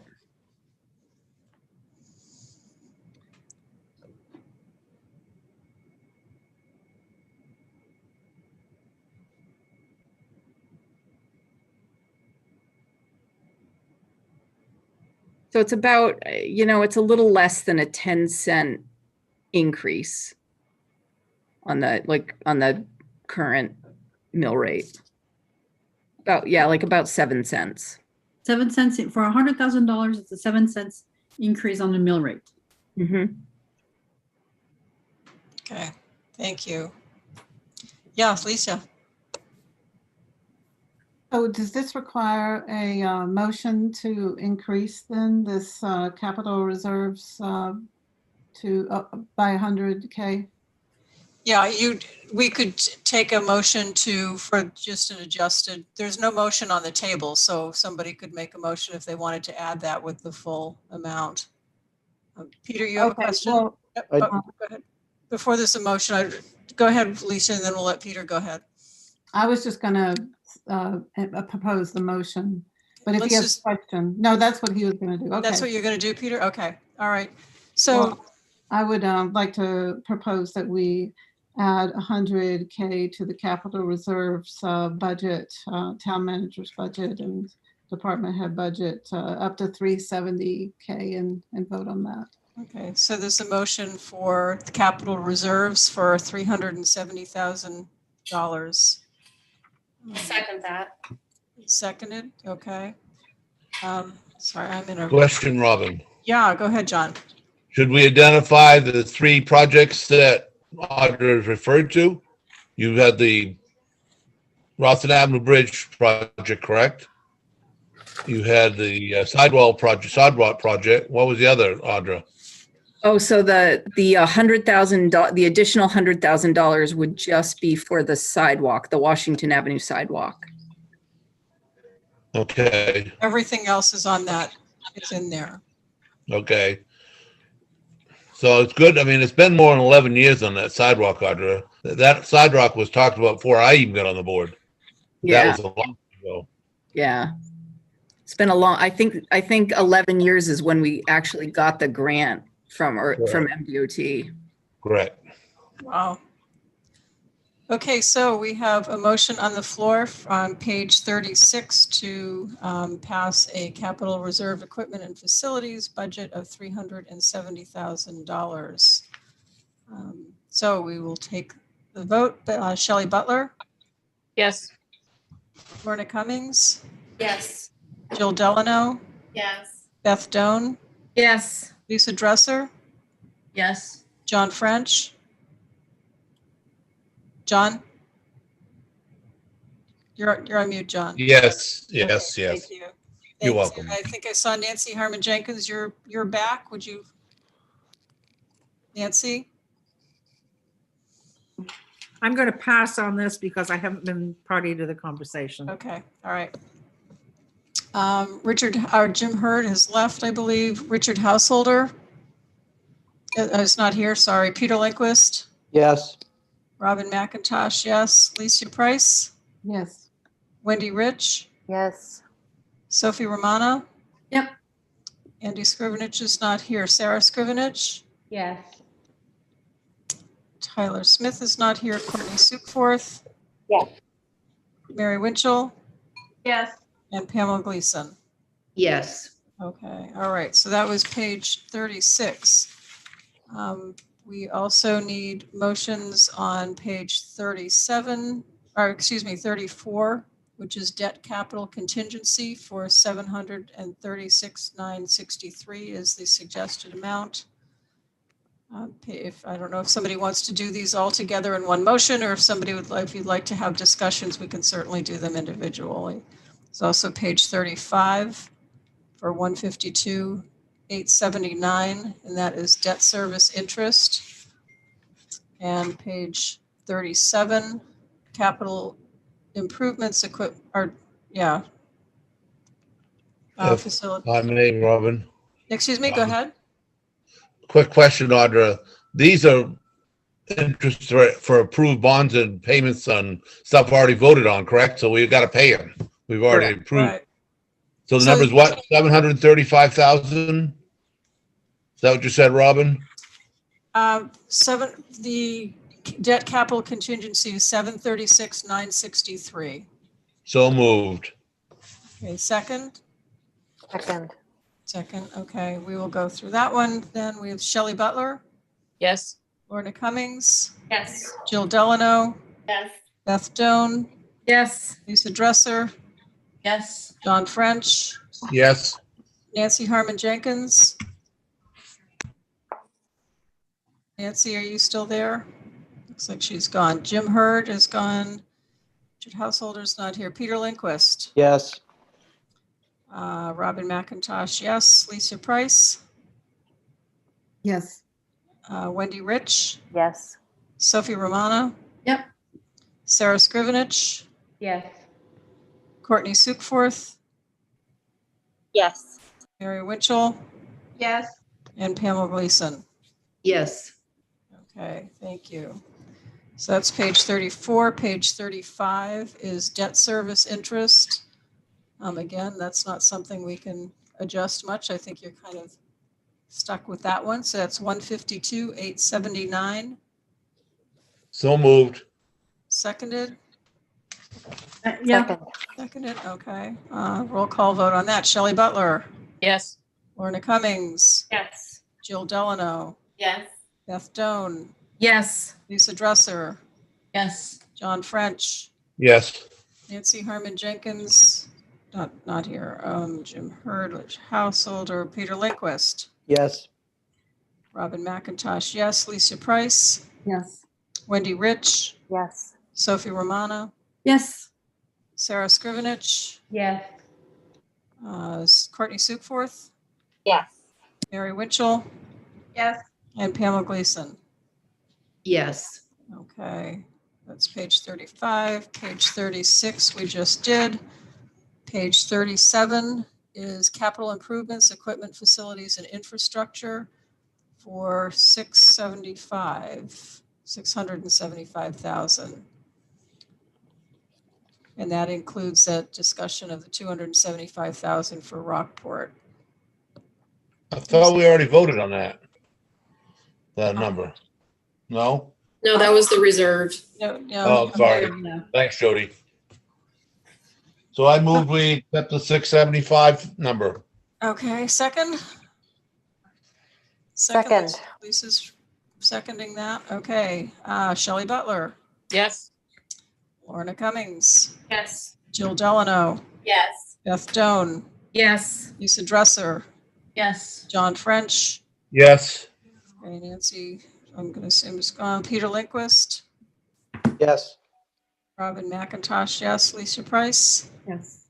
Wendy Rich, Yes. Sophie Romana, Yes. Sarah Scrivenich, Yes. Courtney Sukforth, Yes. Mary Winchell, Yes. and Pamela Gleason. Yes. Okay, I think that takes care of all of those, if I am not mistaken. Contingency. Oh, page 38, sorry. Audra, did you go? Is that the board contingency thing? Oh, yes. Page Okay. 38. There's another 40,000. I'd love to hear like justification for that from the board. They're there.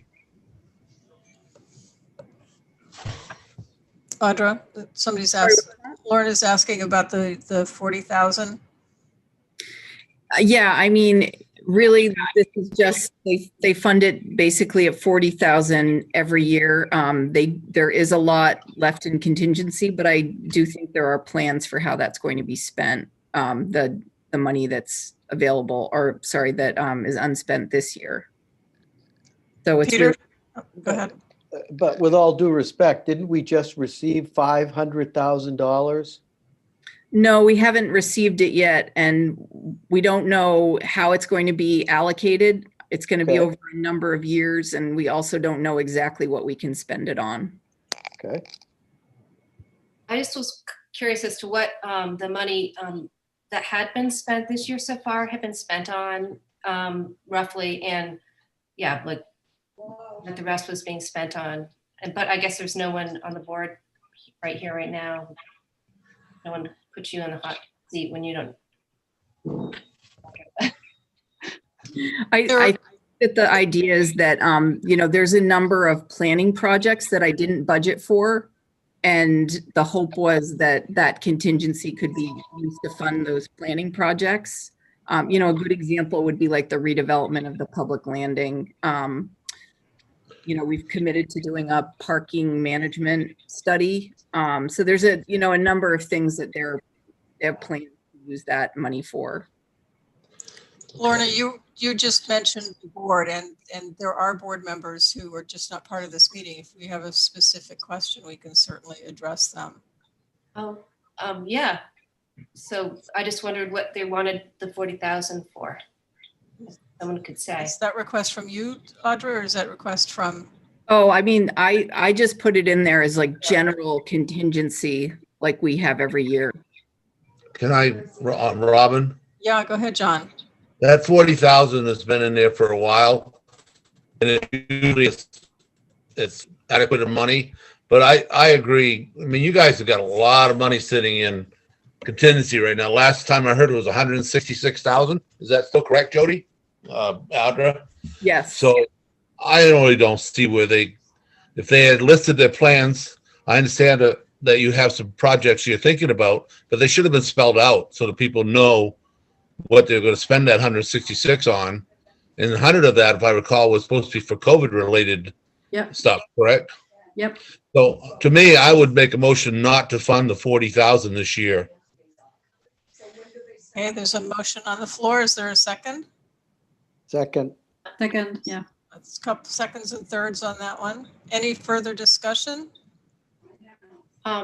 Yeah, I don't really feel comfortable taking it up either. Just, I really wish if there's someone on the board, why can't they talk about it a little bit? Because, would you like to bring Bob in? Sure. Bob is there. But I think there's two questions, right? There's the question about, so last year we added 100,000 in the contingency fund for COVID-19 related expenditures, and there's actuals to date are $60,000. So what do we do with this balance, and what's the plan? Isn't it also what you're asking, Lorna? That's what I'm asking. I'm like, we've put that specifically for COVID-19 relief, but what is the town doing with it? And then what is the plan for the 166, correct? So it's in fact 3 questions. Well, for me, it's like there's money there now, 166. Yes. And if it's all been spoken for, I'd like to know what the plans are for it. And, or if I haven't every dollar been spoken for, but whatever, and like how much in general there usually is in the contingency.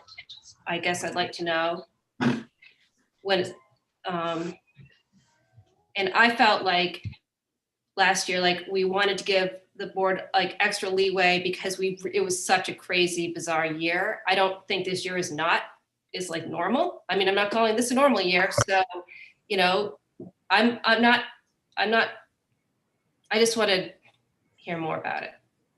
I agree with you. I totally second what you're proposing.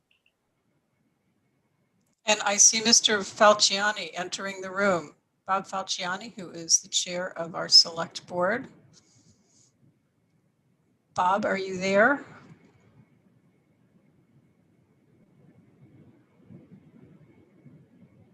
Bob, you're muted. Audra, if you can unmute him. Mm-hmm. There we go. Am I live? You are live. Oh, I didn't know that. I'm sorry. I had an ear pod failure, so I had to switch AirPods. Is there a question I can answer? There's questions around the $40,000 contingency, which is on page 38, tab 10 of tab 10 or tab 9. Tab 9. Before Bob gets going, I would make the point that I just put that in there as a placeholder because I knew that they had projects that they wanted to spend the 160,000 on, and that there were a number of and they were all planning projects that I didn't budget for because I knew that there was this money available that was unspent. However, this is my budget, and the select board does their review and recommendation after the budget committee. So I guess sort of take that for what it is when you're making your decision. Bob can certainly answer questions about what they might be thinking, but the 40,000 in there was my decision to add that. So like I said, you can certainly make whatever recommendation you're most comfortable with. And I'm sure Bob can give you some more ideas of, what the board might be thinking, but since they haven't had this discussion, it's not like he's going to be able to give you an exact list of projects that they've all talked about and agreed on.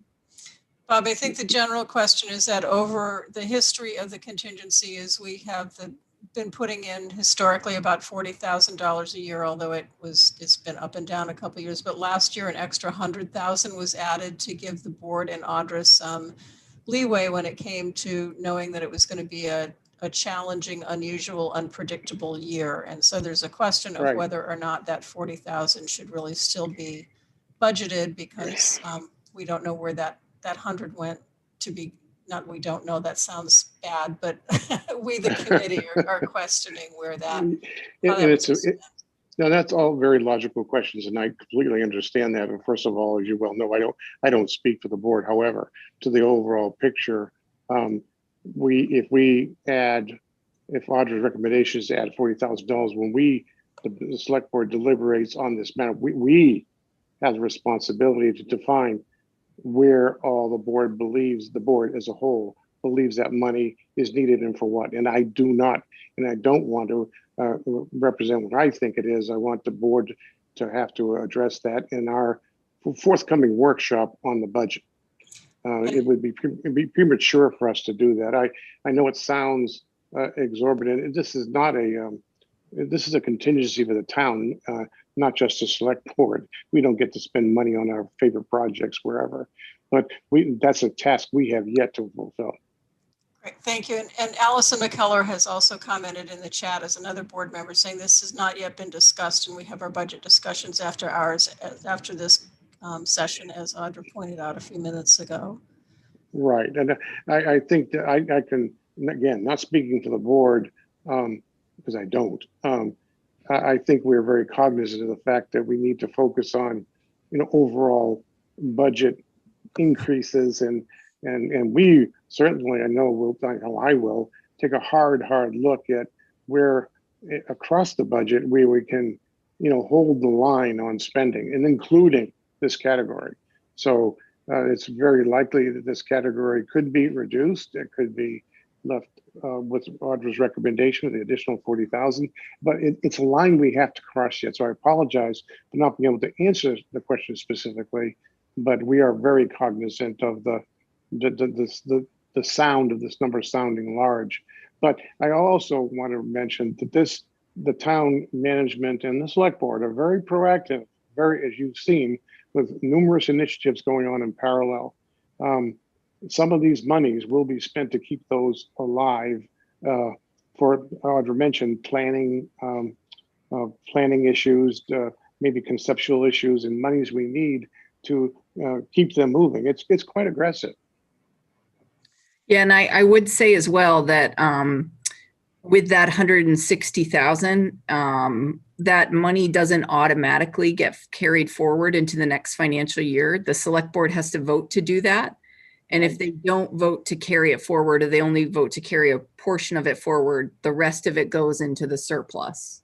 And once it goes into the surplus, the only way it can be spent is by town meeting vote. Correct. And Allison has also pointed out we have not yet voted to carry forward any unspent part of the contingency. Right. At the end of the fiscal year. Absolutely correct. This is to the select board in the town. This is going to be an open item that will be discussed in our the next phase, which is the select board's deliberation on the budget committee's recommendations. Okay, Lorna, does that answer your question as far as the board goes? Yeah, I understand. I thank you. You kind of made it clear, like, you don't know, you haven't talked about it yet, and you don't, it's important you all do that together. And I wonder if we can get a little information. I guess so about the 60,000 that was spent, that was more mostly on planning, Audra. Is that what you're saying? I think, sorry, the actuals for the 60,000, I believe the majority of that was COVID related expenses. So, supplies and, different things that we needed that weren't covered by the grant that we received. And I just want to add also, the select board had voted to spend 15,000 of that on the gutters, the over expenditure, the additional what was going to be needed to repair the gutters on the Opera House as well. Thank you. Yeah, there were significant overages on the Opera House. Peter Lindquist, do you have a question? I'd like to make a motion if we're ready. We have a motion on the floor to not fund that 40,000. I'd like to second it. That was already seconded. So that is what we will be voting on unless there is a vote to amend it. If there was a vote to amend it, that motion would need to be seconded. We would then vote on whether or not we are going to amend it and then go back to the vote. It's a several step process. So unless there's a motion to amend, our vote will be on not funding that 40,000. Hearing no motion, we will start. Shelley Butler. Yeah. Yes. Yes, again, on not, so the yes means not funding the 40,000, just so everybody out in the audience is clear. Lorna Cummings. Lorna? Still thinking? Sorry, I think I unmuted when I meant to mute and muted when I'm sorry. No, I'm gonna move now. You're gonna be a no. Okay. Jill Delano. Yes. Beth Stone. No. Lisa Dresser. Yes. John French. Yes. Nancy Jenkins, are you not here? Okay. Jim Hurd, Richard Householder, Peter Lindquist. Yes. Yes. Robin McIntosh, I will also vote yes. Lisa Price. No. No. Wendy Rich. No. No. Sophie Romana. Yes. Sarah Scrivenich. No. Courtney Sukforth. No. Mary Winchell. Yes. And Pam Gleason. Pamela Gleason. No. No. So we have 1, 2, 3, 4, 5, 6, 7 no's. Is that what you get, Janice? Were you counting that? 1, 2, 3, 4, 5, 6, 7, 8, 9. 9 yes. Janice, were you counting that? I have 9 yes and 7 no.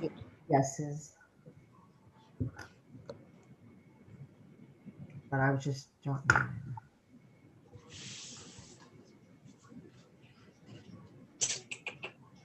What is it? What is it, buddy?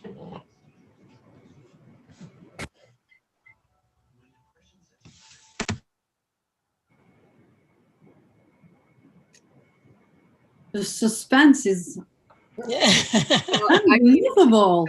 What I'm Tiger, the budget committee just throw tonight. another spanner to the works here, but for for quorum purposes, you need to have how many was it, Janice? Voting in the affirmative. We have 21 members, so There's 11 people, so we have 16 who 11 voted. to pass. So there is a quorum. Oh, you have to have 11 to I think pass? it needs to be 11 in the Yeah. affirmative. Right. Is it 2/3 president voting on a budgetary item or 2/3 total? 2/3 total of the quorum. Oh, Or sorry, okay. the majority of the quorum. Not 2/3 necessarily, but 51. Majority of the- okay. Yeah. So 9 versus 7 is the majority. Majority of the quorum. Majority of the entire committee. Does that make, so 11 people have to vote in the affirmative? When did that start? That's the rule with Robert's Rules of Order. And it's in our charter how we require. Okay, so the motion does not carry. So the motion does not carry, so it means that the 40,000 stays in the budget. That I would, my guess, do we need to have? Maybe a Yeah, different how do kind we of handle motion. this? Allison is pointing out that that count is from the town attorney. That rule. Yeah.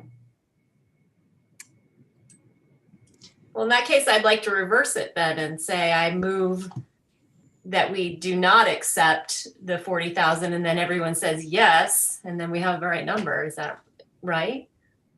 That just was the motion to not accept the 40,000. Yeah. Then I vote yes or no. Okay, wait. You voted. Yeah, so Yes. sorry, it's getting late. Ugh. Yeah. I So know. it feels like there's a way to do this. So either way, you need 11 people voting in the affirmative. If that makes any sense. Oh, okay. So Someone should move to accept it. you've got to have somebody's got to change their mind. Two people. Two people who voted no on a double negative need to change their mind to vote yes.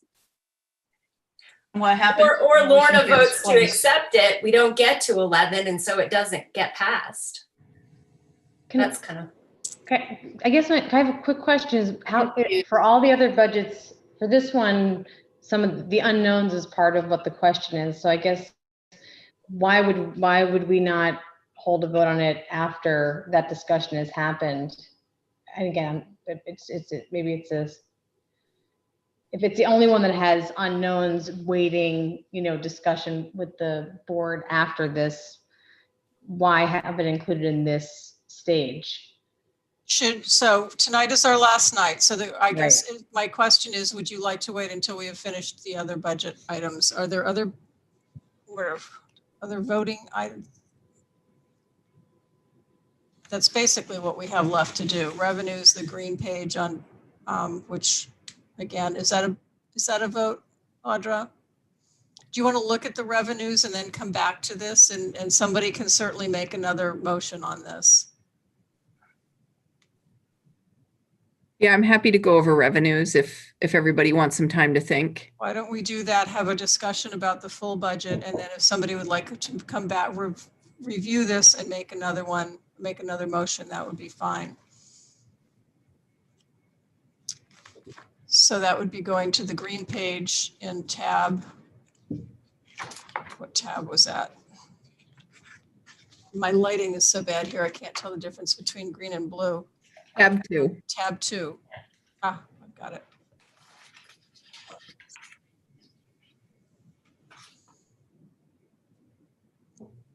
All right, so we've gone over a lot of this as we were, reviewing the department budgets.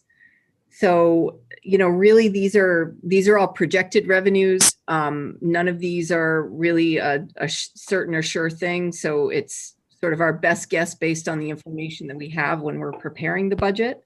However, one of the big ones that sort of comes up every year is the state revenue sharing. So as you'll see, that's 90,0501.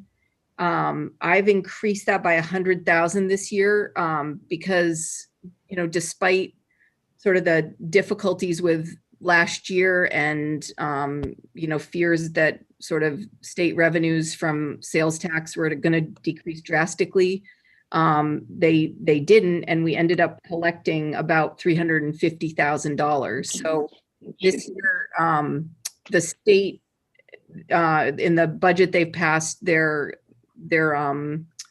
promising a greater share of revenue sharing to municipalities. However, I always try to err on the side of caution when it comes to revenue sharing and base it off the prior financial year. So since we received about $350,000 from the state in over this financial year in FY22, I'm recommending that we sort of hold to that number. Sorry, I am confused because it shows actuals today 251. Oh, sorry, we haven't. They disperse it throughout the year. Okay. Yeah. And is it because we're allocated a bigger percentage, or is it relating to the fact that Amazon has started and other e-retailer have started to actually pay sales tax? I mean, sure, that has an impact. There's a combination of the amount of sales tax the state has collected, as well as a greater percentage. So with the new, sort of the new administration, they increased the percentage of revenue sharing they were giving back to the towns pretty significantly in comparison to the last administration. Yeah. So there's that higher percentage, but on top of that, they're also collecting more revenue from state sales tax. So it's a combination of the two. And the second question is that percentage that the new administration commits to, is it on an annual basis or on a multiple annual basis? Biannual. Biannual, okay. Yeah. Thank you. Yeah, so I think in the biannual budget, I would have to check, so please don't quote me on this. I will quote you on this. The page was in office, it was like 2%. Yeah. Under Governor Mills, I think it went up to about 3% in the first year. And I think now we're looking at 3.75, and it's supposed to increase a little bit more in the next year after that. Thank you. They should be funding us at 5% though. I got to hold the line. Well, that's our lobbying line as municipalities to the state government. So anyway, that's the story with revenue sharing. And it's, we're projecting pretty much flat, except for a little bit less when it comes to the state reimbursement for the pump out boat services.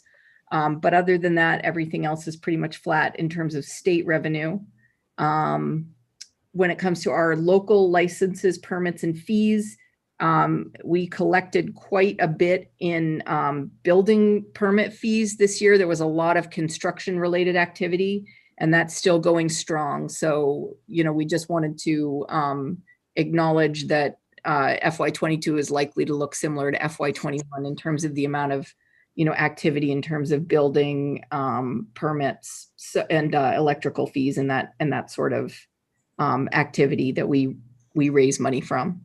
And in terms of the income from departments, the harbor department last year, that was one department where we were really sort of uncertain about what the year was going to look like for them. In all respects, really, with the exception of, things like the Windjammer and the Day Sailor fleet. And that was really a choice, but in all other respects, good collection in terms of, permits as well as, dockage for transient boaters. That was very healthy. So, we're expecting things to pick up, to sort of, just as good, if not better this year. And then another sort of area that everything, is kind of held the same except for we haven't put anything in the sale of surplus equipment / property. That doesn't mean we aren't going to sell anything this year, but I just couldn't even sort of hazard a guess as to what that would look like. We really only collected about $2,000 as opposed to the $10,000 that was projected last year. Other than that, for miscellaneous revenues, it's all looking, fairly similar.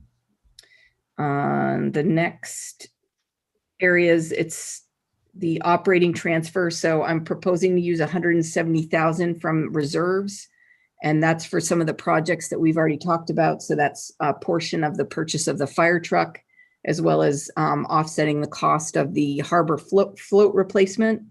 And that would come from the harbor projects reserve and the fire truck reserve.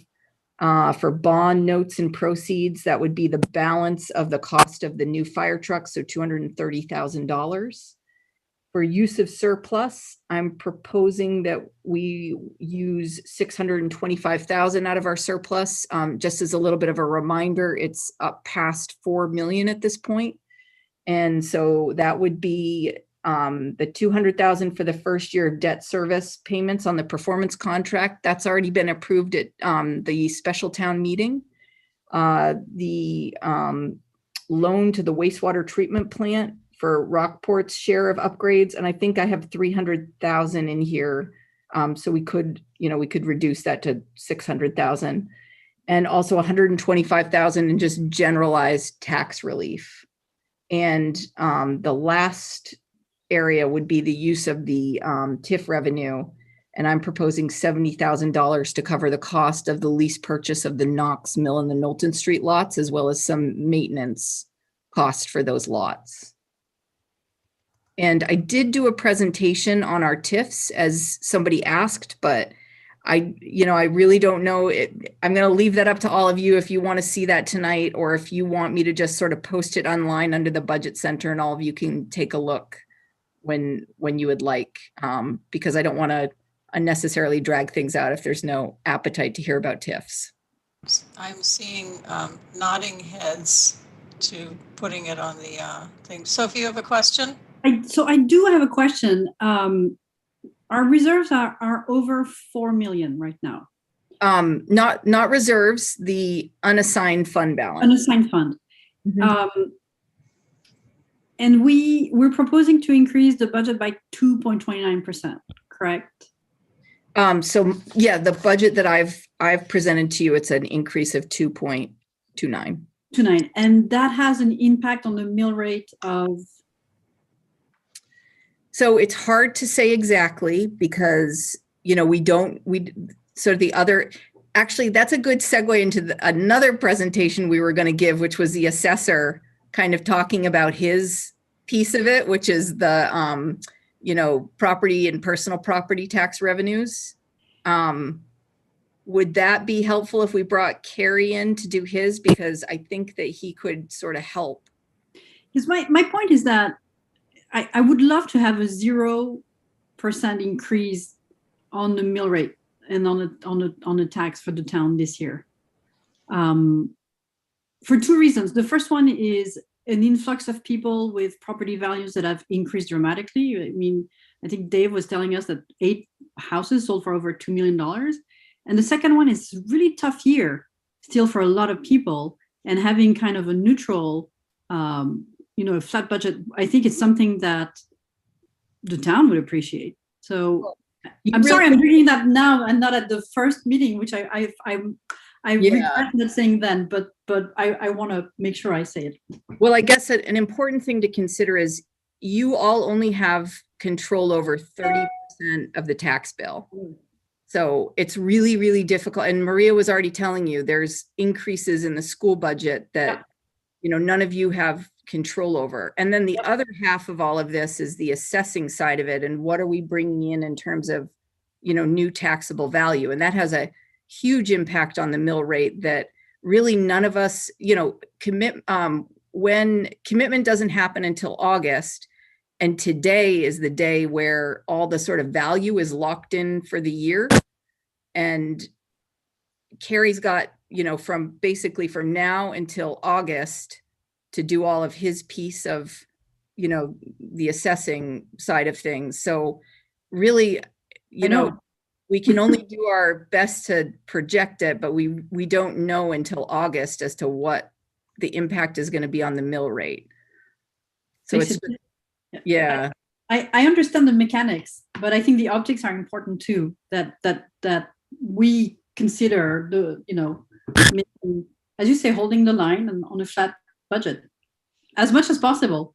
I understand nothing. Yeah, and I mean, every time I sit down to prepare a budget, that's my goal too. Like I always try to get as close to 0 as possible while still, doing the projects we need to keep things from falling apart and, all the other things that we need to do. So I hear you. That's definitely my goal too. And I think, when the select board gets to their piece, that's what they want to do as well.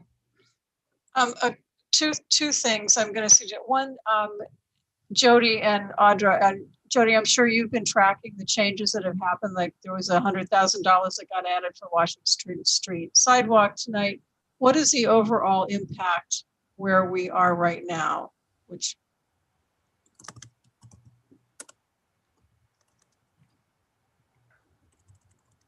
Is that a fair question? I had to find my unmute button. Okay.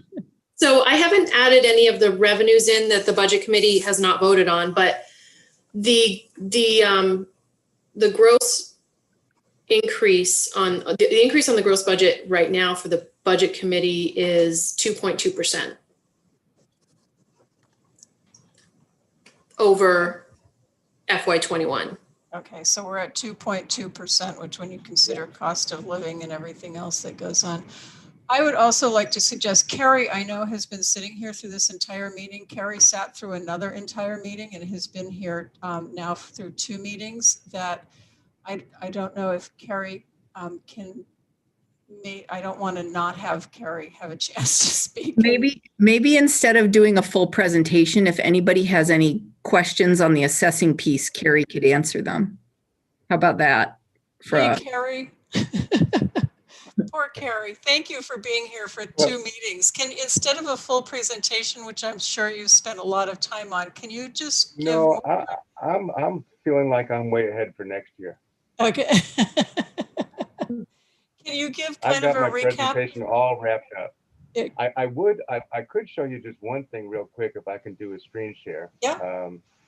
That can I do that? Yeah. Okay. All right. Let me whoops, let me get this over here. And now screen share. Like that. So can you see that mill rate calculator? Not yet, no. Oh, all right.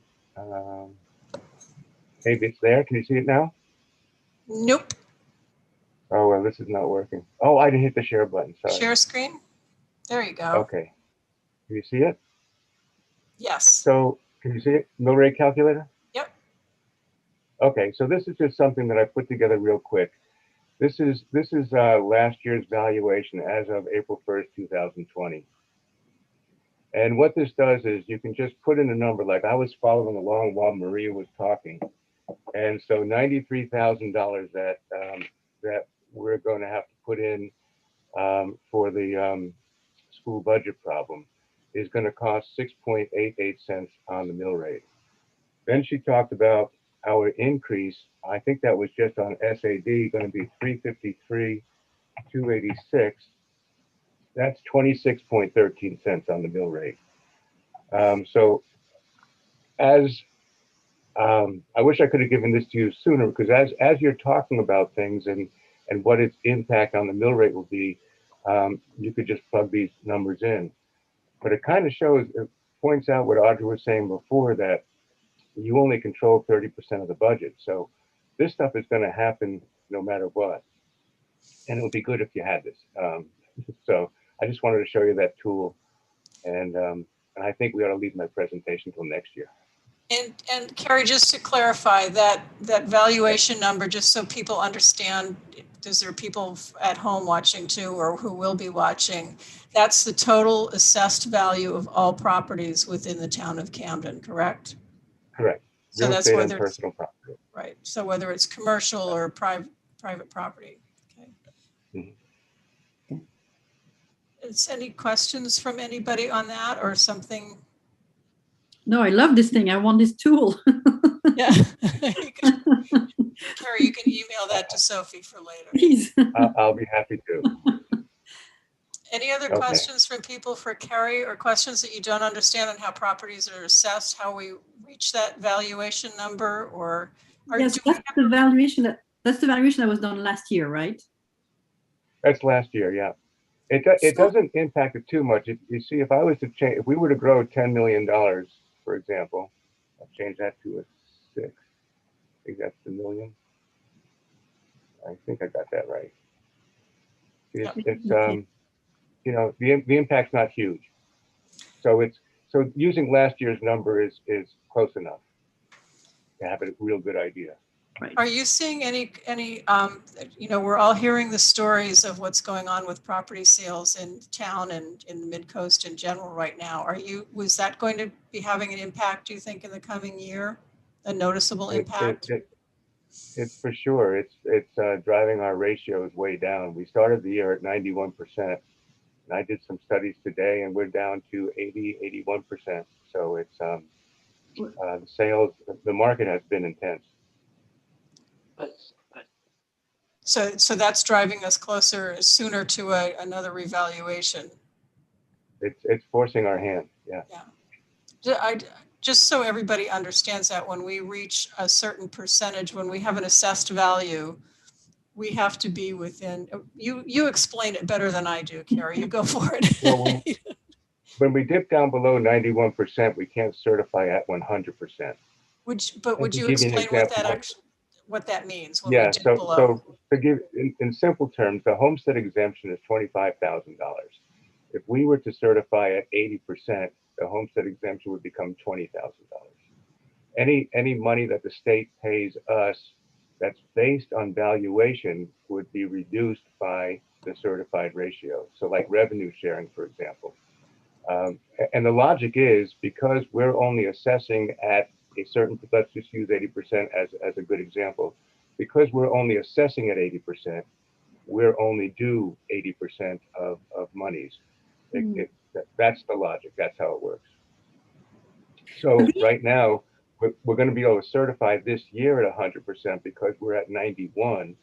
But next year, come this time when the state does their state valuation, they're going to want to bring us down unless they see that we're doing something to keep it up.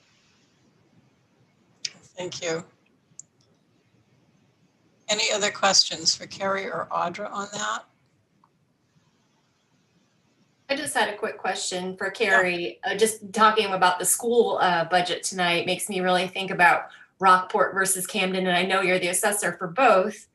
So I was wondering, is there any difference in how you assess them? Are they at the same percent roughly? Just because valuation is so important on the budget side. Yeah, I mean, both towns are experiencing growth. Camden, enormous growth. Camden more so than Rockport, but both are. Rockport this year is at 90%. So we in Rockport can't certify at 100%. We're going to have to certify at 99 because the state allows you to add 10% to your actual ratio, and 90% plus 0.9 is only 99. So Rockport is also going to have to look at adjusting values. I would say the one big difference between the two towns is there's more vacant land in Rockport for new development than there is in Camden. In Camden, we see more in renovation and additions, and in Rockport, we're seeing more new dwelling growth. Camden has a lot of vacant land, but it has a lot of vacant land that's in parks and different kinds of protection. So what is the amount on that, Audra? I can't remember. It's something really large. I have Land. I've forgotten from when we were working on the tannery project. It's pretty significant. Okay, any other questions for Carrie or for Audra? And if not, Audra, I think, are you looking for a vote on this? Yes, please, on the total miscellaneous revenue, or total non-taxable revenue or non-tax based. Which is 3,611,507. 611,507. Unless there are questions, is there a motion for that, Peter? I'd like to make a motion to double the tax relief from 125 to 250. Wait. That one line. Okay, which line is that? 9040-02. He's talking about the use of surplus.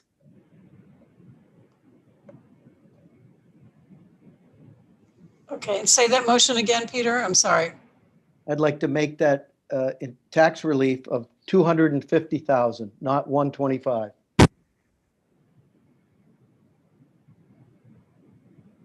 So what you're saying is you'd like to increase it to 750,000 and as opposed to 625,000. That's correct.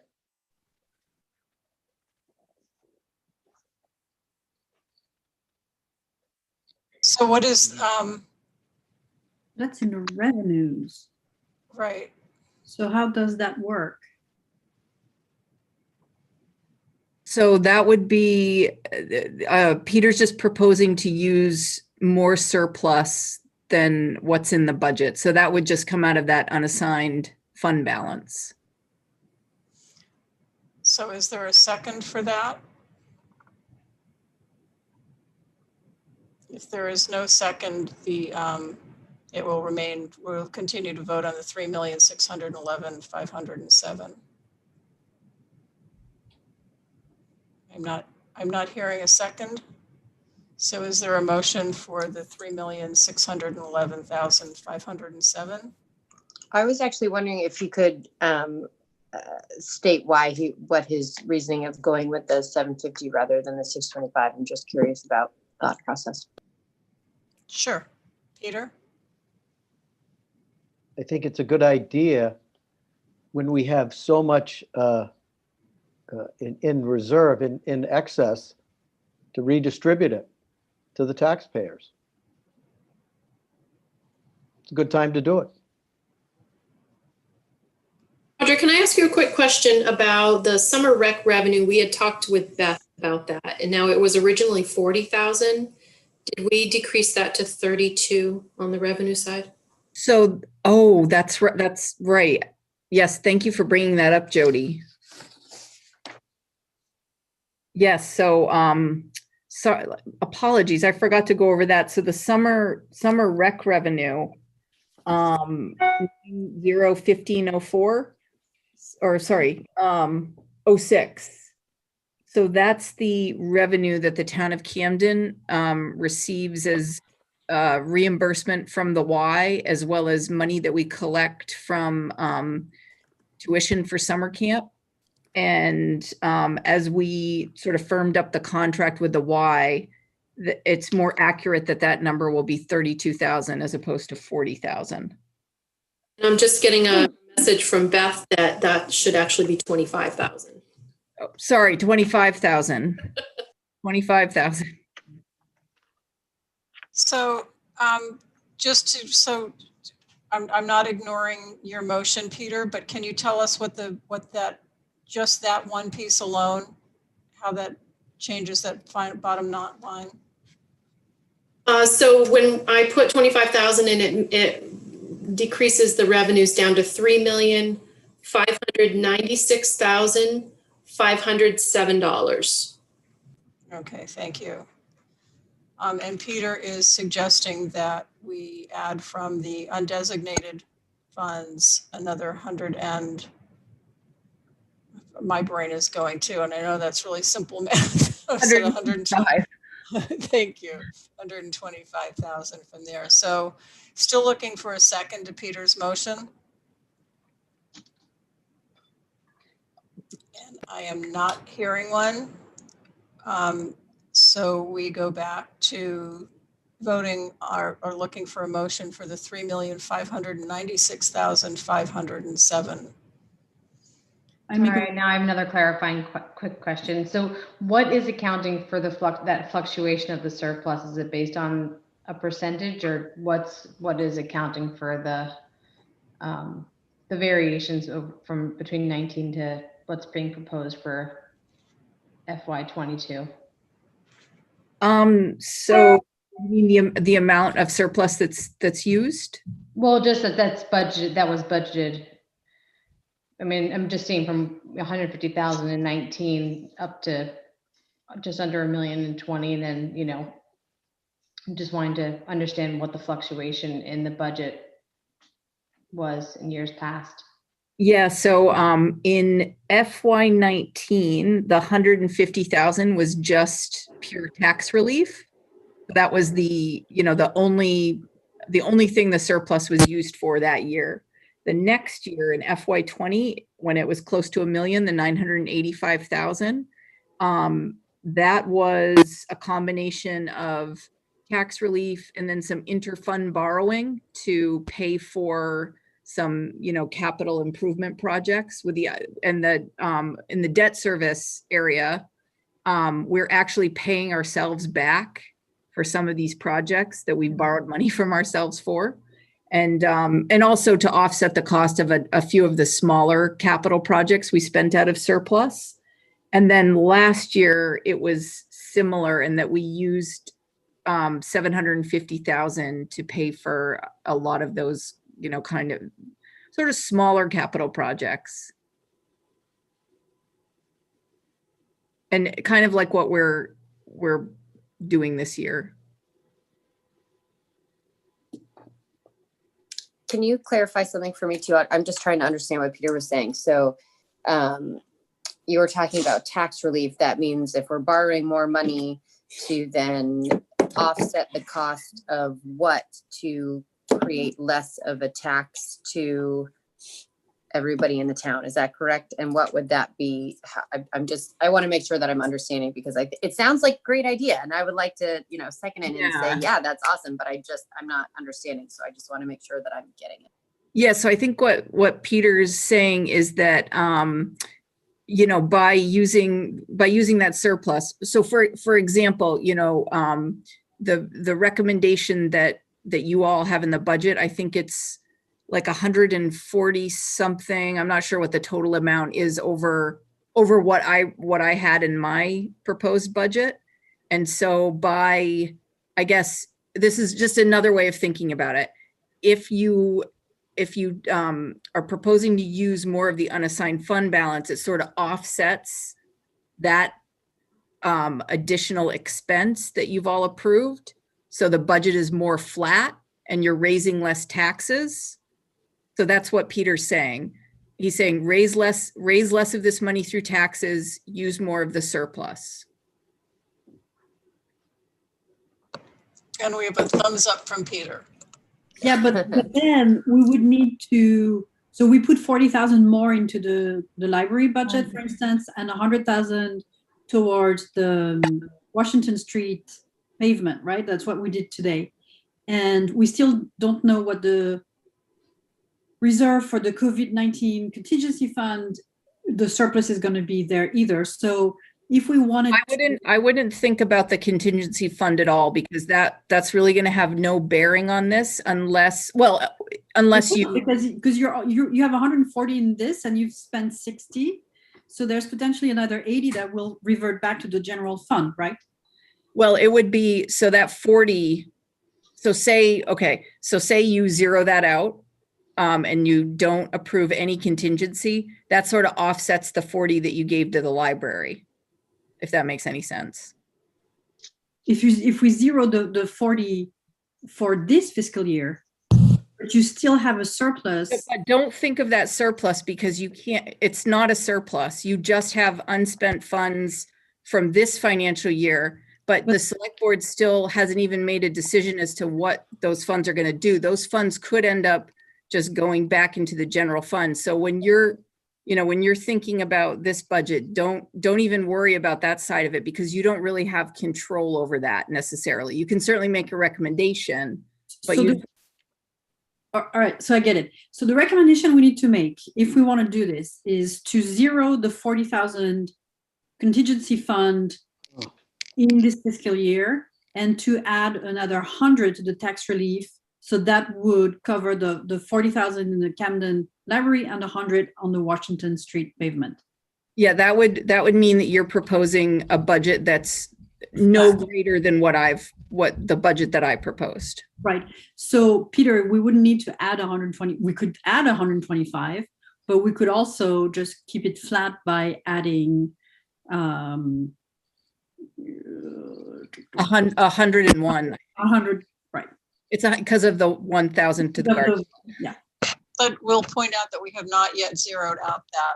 We did not. Yes. That vote did not carry. Yeah.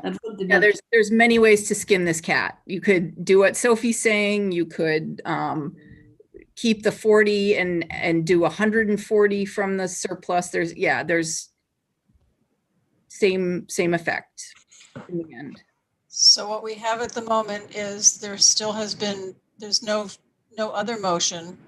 Peter still has his motion on the floor. If somebody wanted to second that of adding 125, that's seconded. Okay. So Janice adding that, or Jody, sorry, adding that 125 to the 3,596,507 changes that to what? 3,721,507. Okay.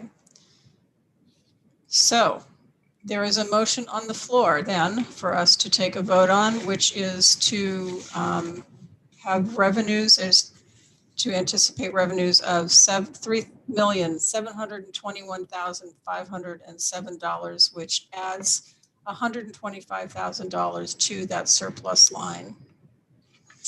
Do we have a quorum still? We still have a quorum, yes, but we are going to apparently going to have to reach 11 people to, hang on a second, Lorna, going to need 11 people to pass that vote, correct? Or is that just, Audra, we need 11, correct? 11 voting in the affirmative. One way or the other. And just a couple of things here. One, Allison pointed out on the side that particular issue came up from the town attorney it was received when deciding whether to add more budget committee members or not. She notes that it was a little confusing at the time and not an easy thing to accept. Jill, I'm going to hold off on your question, Jill, on the 40,000 until we get back to. People have answered me privately. I still don't really understand, but I mean, I understand that our recommendation goes, but if 9 people voted for 0, the recommendation is that what goes to the? It's a really good question, Jill. I don't quite know the answer because okay, thanks. I've never seen it happen before. Yeah. Okay, Lorna, you have a question? Yeah, I mean, what really kind of the whole idea of revenue is like Audra's sort of coming up with ideas about what she thinks, what based on what she knows, she thinks that revenues will be. A lot of the stuff is just, we don't have control over it. It seems kind of almost strange to vote on it. The one thing, Audra, that we think it'll be 10,000 for pump out state votes or. Yeah, the one thing that, we all do have control over on the revenue side is the use of surplus and if we're going to bond anything out and the use of TIF proceeds. So those are certain things that you can make recommendations on and that's a certainty. The rest of it though, you're right, Lorna, it's all a best guess at this point in time. But you have to work with it. You have to work with it. If it comes in lower, oh well. Yeah. If it comes in higher, you can't spend more. Is that right? Correct. And that was certainly a big issue last year because it was much more of an unknown last year going into this budget process, which is why that extra 100,000 went in last year, because we really were on the cusp of the start of the pandemic and really didn't know how that was going to impact revenue or people's ability to pay taxes. But again, if we vote on the 125,000 that Peter proposes right now, we still haven't voted on the 40,000, so we still increase. We're not flattening out the tax impact. So the correct way to do not correct, but maybe we should vote again on the 40,000 and then on a 100,000 increase on the tax surplus, right? Or 101. So can I make a motion? You can make a motion to postpone this vote. Okay, so I'm making a motion to postpone this vote. Or you could do them together. Which one together? Which would be a motion to amend this vote. Oh, okay, I can do that. To amend this motion, and which we would have to vote on whether or not to amend the motion. So I'm just super confused now. I don't, I'm like losing it here as far as like my understanding. Like I would really rather just at least do one thing at a time, and then maybe I could get it in my brain a little bit better. That Sophia, I think I understand what you're saying. That you're talking about the 40,000 being not being cut to our taxes because we wouldn't. We've added 140,000 to the budget. Peter proposes to add 125 to the tax relief fund to zero this out, basically. But if we only had 125, we're not zeroing out the 140. So you guys have only added 134,000 to the budget. That's without zeroing out the 40,000 so far. Okay. 40,000 in the library and 100 in the Washington Street. So how? So your changes are, you added 100,000 to the Washington Street sidewalks. Yeah. We added 40,000 to the Camden Library. We decreased the summer program contract in the recreation from 32 to 24,000. That's what you guys voted on. You added 40,000 to the Camden Public Library. You increased the garden club from 3,000 to 5,000. And I believe that's it. So what's the number we need to add to the tax relief to zero it out? Basically, Jody, tell us. That should be the motion, right? Zero what out? 134,000. Yeah, that's what you've increased the gross budget by. You've increased the town manager's budget by 134,000. So you'd have to add 134,000 from the unassigned fund balance. And Peter was More asking. than the 125 that you already suggested, Audra, right? Mhm. And Peter already put a number out there, which I can't even remember exactly what it was. 125. So it'd be 134 instead of 125. And this. But we currently have a motion on the floor which has been seconded for the 125,000. So we would need a motion to amend that. But if we also went back to that 40,000 line and reduced that accordingly, we could make some of it up there. We just not, but do you want to change? I mean, would Peter want to change that amount or not? I mean, I don't know if you have any interest in doing that. Peter, do you? Sure, let's amend it to 134. Is that something that can happen like that? It needs to be second that. seconded. Okay, I'll that's second it. seconded. So we are going to vote to amend. We will not be voting on the total. We'll be voting to amend that motion to 134,000 versus adding 125,000 from this surplus. So that's the first vote. So this becomes a 2-vote process. One is to vote on the amending the motion, and then we'll go back to what the total is. Lisa, you had a question? Yeah, so does that mean if we do this at 134, then the 40K is not so supposedly relevant to flatten the budget? Is that right? Okay. The 134 is on top of the 125 though, right?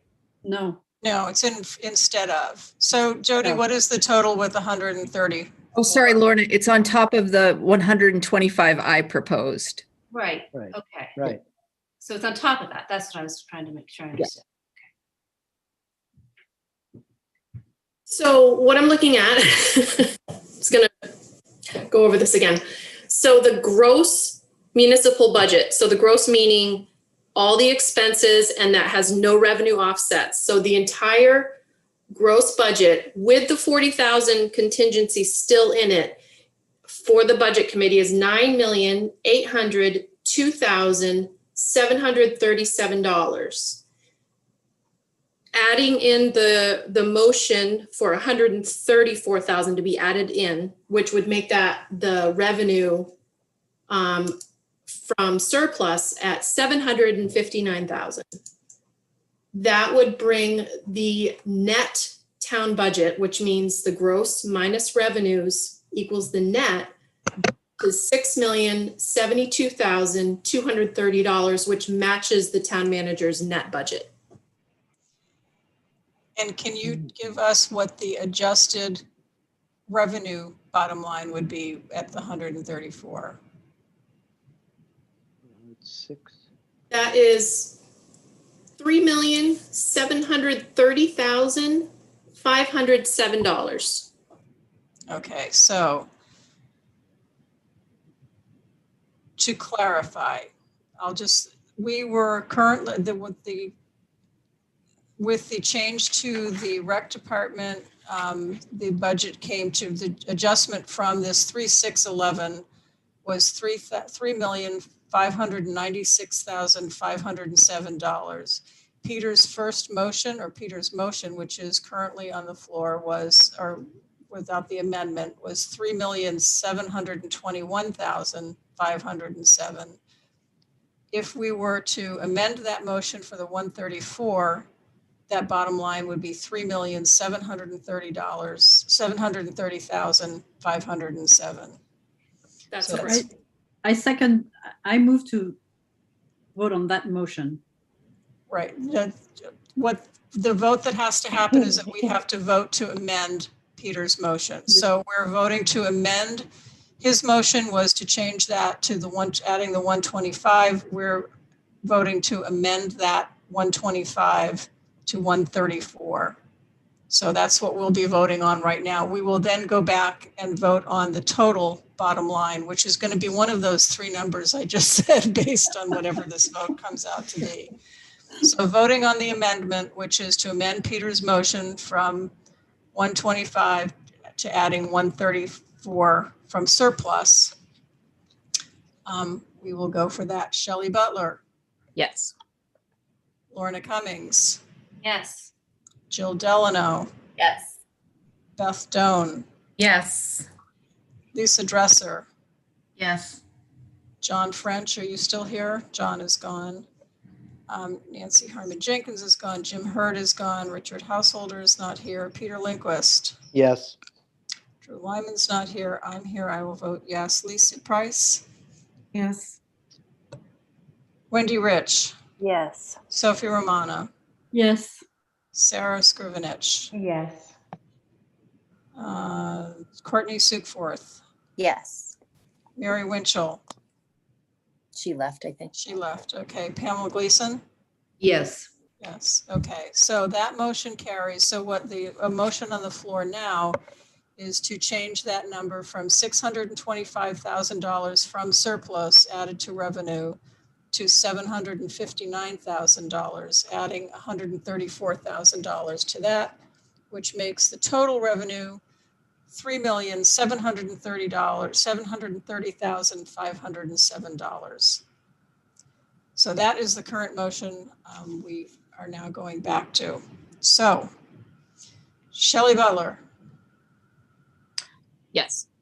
Lorna Cummings, Yes. Jill Delano, Yes. Beth Doan, Yes. Lisa Dresser. Yes, but I will say, I wish I didn't have a letter in my last name that's so close to the front of the alphabet. I know. Just think of poor Shelley. John French is not here. Nancy's not here. Jim Hurd's not here. Richard Householder isn't here. Peter Lindquist. Yes. George Lyman's not here. I'm here. I'll vote yes. Lisa Price. Yes. Wendy Rich. Yes. Sophie Romano. Yes. Sarah Scrivenich. Yes. Tyler Smith is not here. Courtney Sukeforth. Yes. Mary Winchell. She's gone. Mary's, sorry. I've got so many scribbles on my page now. Pamela Gleason. Yes. Okay. All right. So that motion carries to add, which changes the income from the summer rec program to $32,000 and adds $134,000 from surplus. So the only outstanding thing to vote on goes back to that $40,000 if somebody wanted to make a motion on that. Robin, I'm sorry. Did you say, not to go back again, but summer rec you said was 32, but didn't Beth say it was 25? Yeah, it's 25. Yeah, sorry. I have them both written down. I wasn't sure if it was, No, if sorry we if I said voted that on wrong. 32 or voted on 25. It was 25. No, sorry. So the one that we just voted on reflects the 25, not Correct. 32. Okay, That's gotcha. what I intended to say. Okay. So do we have to phrase this motion differently than the previous one regarding the 40,000? I don't believe so. We can, so. You're making a motion to revisit that vote? I'm making a motion to revisit that vote. And correct. So do we need to vote on that, Audra, to revisit it? I can't remember. Yeah, sorry, I'm trying to remember what the procedure is around this. How about somebody just makes a motion for that? I make a motion that we reconsider our vote on the previous issue. Okay, and that's been seconded. I second.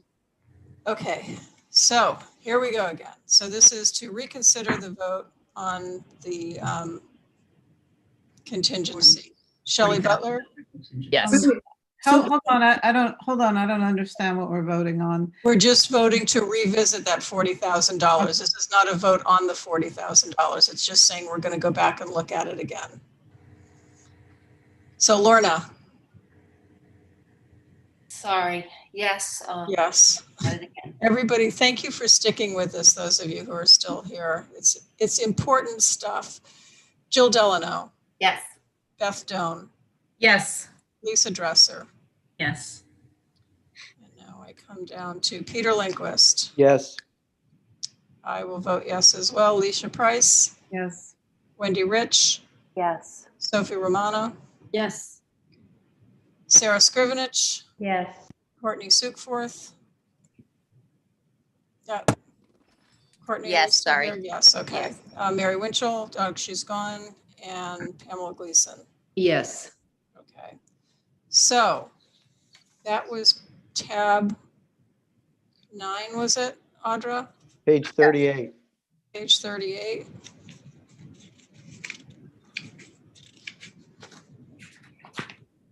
So, So we need a motion. do we know what we're doing here? Is there a discussion? Discussion. Questions for Audra? Audra, would you recap what? So we didn't have 11 people voting in the affirmative on the last motion around this line, which was to recommend 0 funding for the miscellaneous contingency. All right, I have a question.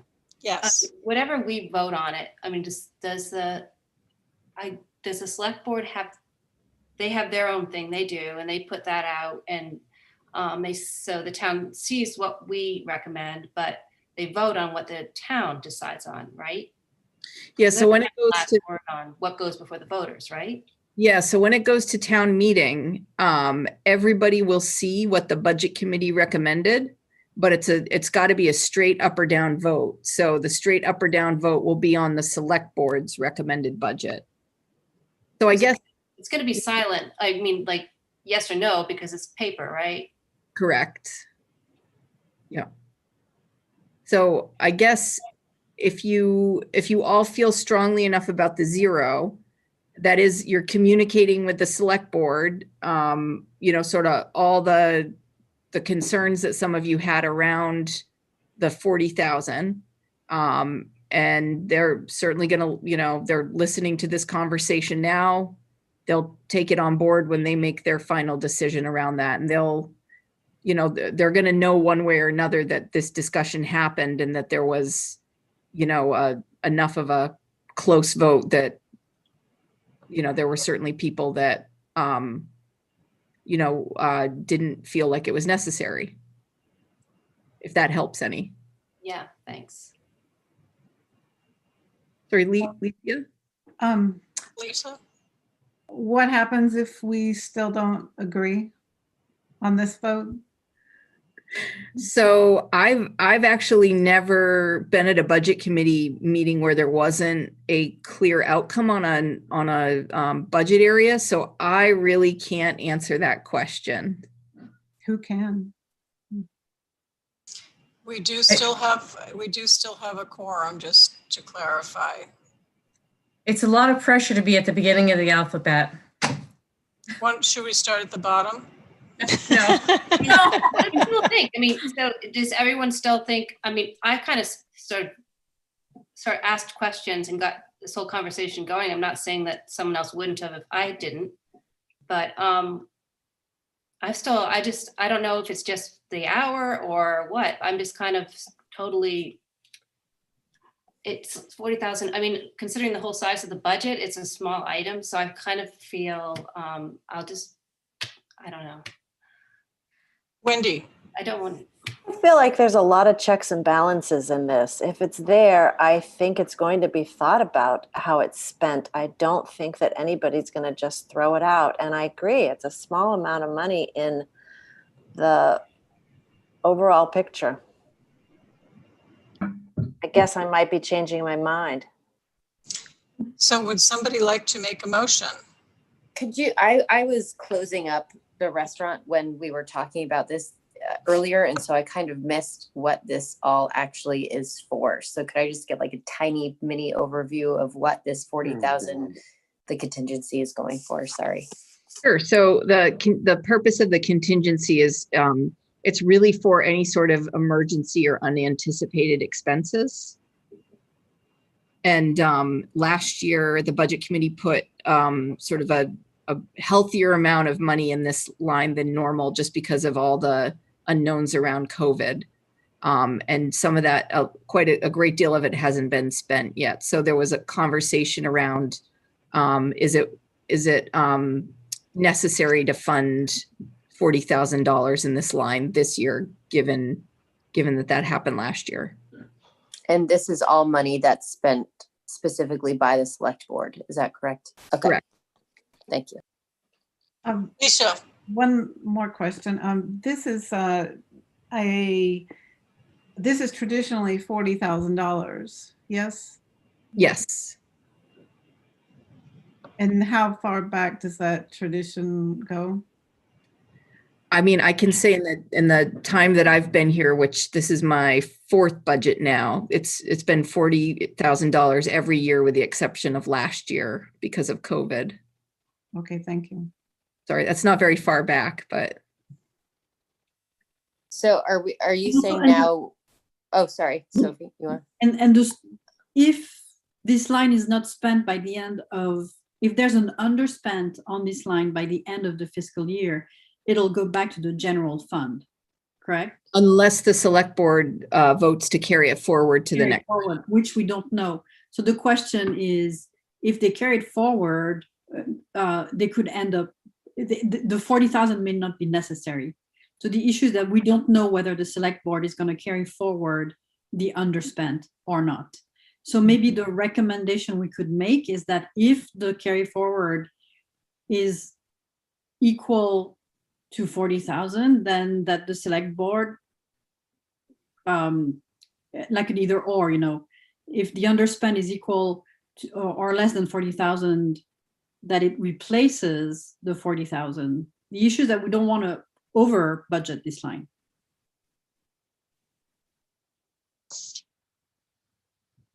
Or to tell the select board that we want to keep, we're going to let them, we're going to keep the 40,000 in the budget and recommend that they move this, they don't carry forward the underspent and move it to the general surplus, to the general fund. That could be a way to do it. I think they're getting that picture from the discussion. What we would need is a motion on what we want to do, and we're going to need 11 people to pass whatever it is that we vote. And if it doesn't pass, then my guess is they will have to figure that out. Lisa. Isn't the real issue here the fact that they already have a very healthy contingency left over from last year? So why, if we gave them extra last year and it wasn't used and that is still sitting there, why do we need to continue to add to it? And yes, it's only 40,000, but if it's 40,000 off the budget and we reduce the budget by 40,000, I don't know, the school will probably add something back in, I don't know, but sorry, I shouldn't have said that. The issue is whether, the unknown is whether the select board will propose to carry forward the underspend. There's an underspend. That's the issue, basically. So Allison is pointing out that any use of the select board contingency requires them to vote in a public meeting, requires us to vote in a public meeting. Just to remind everyone, there is always a public discussion. Same thing with voting to carry forward. So we really need, if we're going to move this forward. All right, I'd like to make a motion. Thank you. I'd like to make a motion that we go ahead and move forward $40,000 on the contingency line. Is there a second on that? Lisa, are you seconding that, or do you have a question? Yes, I'm sorry, I second that. Okay, all right. So we have a vote. So there's a vote to fund the $40,000 line for the total contingency. To redo this vote, this time we are putting it back in. So we'll do this. There's no further questions on that. We'll do a vote. I just want to make sure that what you're saying is we are keeping the $40,000 and not making it zero. Is that what we're voting on? Correct. Is that correct? Yes. Okay. That was the motion. So Shelley Butler. Yes. Yes. You're so definitive for being a B, the beginning of the. Lorna Had a lot of Cummings. clarity on every end. So. Yeah. Lorna Cummings. Yes. Jill Delano. No. No. Okay. Beth Stone. Yes. Lisa Dresser. No. You can stop there. You won't have 11. John, Nancy, let's just continue through. Peter, Yes. yes. Yeah, I'm going to vote yes. Lisa Price, Yes. yes. Yes. Okay, Wendy Rich, Yes. Sophie, No. no. Sarah Scrivenich, No. okay, we don't have it, but let's just finish. Courtney Sueporth, No. Mary Winchell, She's gone. she's gone, sorry. Pamela Gleason, No. no. Okay, so that doesn't carry. So the select board, I guess, will have to Reconcile. decide what to do with that. Audra, I don't know what else to say on that one. We voted it, either unfunding it or funding it has passed, so. Okay, so maybe what the first one to zero it out, was it 9 to 7? It was 9 to 7, yeah. In favor. Okay, so maybe what we'll do is, because it was a stalemate, we for all intents and purposes, but the majority of the people that were present voted for the 0 originally. How about we'll send it to the select board with the 0 in it, but we'll make a note of the fact that we didn't have enough of a majority for that to be a formal recommendation. However, they know that this conversation has happened about it. Is that satisfactory to everyone? Yep. Great. We've got thumbs up, good. Okay, let's go forward for that. We have 2 more items on the agenda, finalizing the 2020 budget recommendations and an advisory review of the FY snowball budget. I have a feeling that the finalizing the budget, we pretty much just had that conversation. Yeah, so how about you can vote on the bottom line number for the budget, and Jody can give that to you. And then we can talk about, I have an idea for the snowball thing that will get us out of here soon. Thank you. So the bottom line number, which includes the revenue offset, is $6,032,230.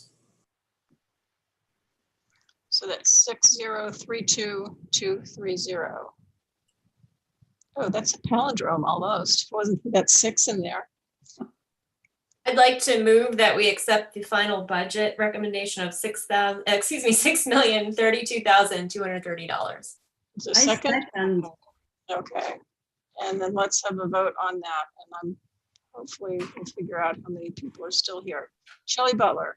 Yes. Yes. Lorna Cummings. Yes.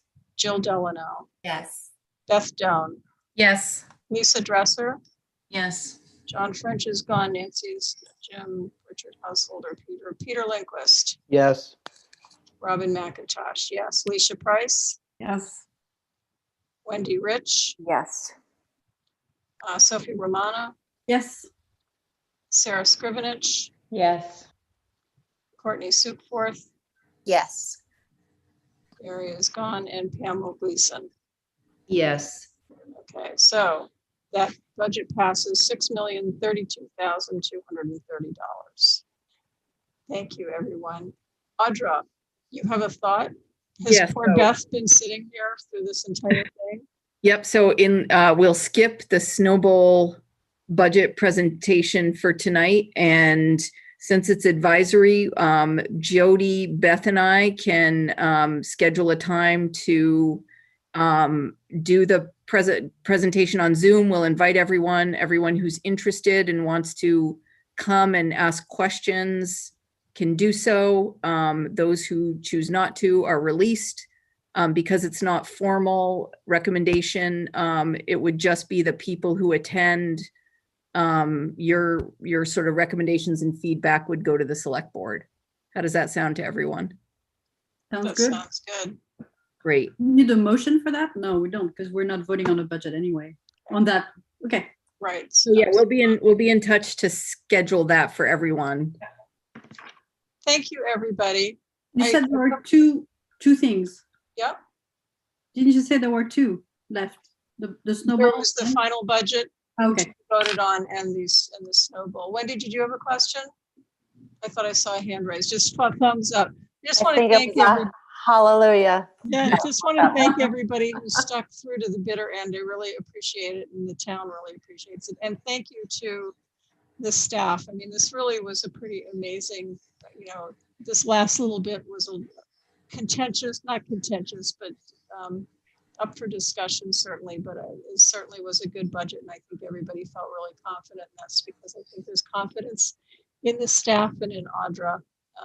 Great budget committee. You guys asked really great questions, and it was a pleasure to work with you all.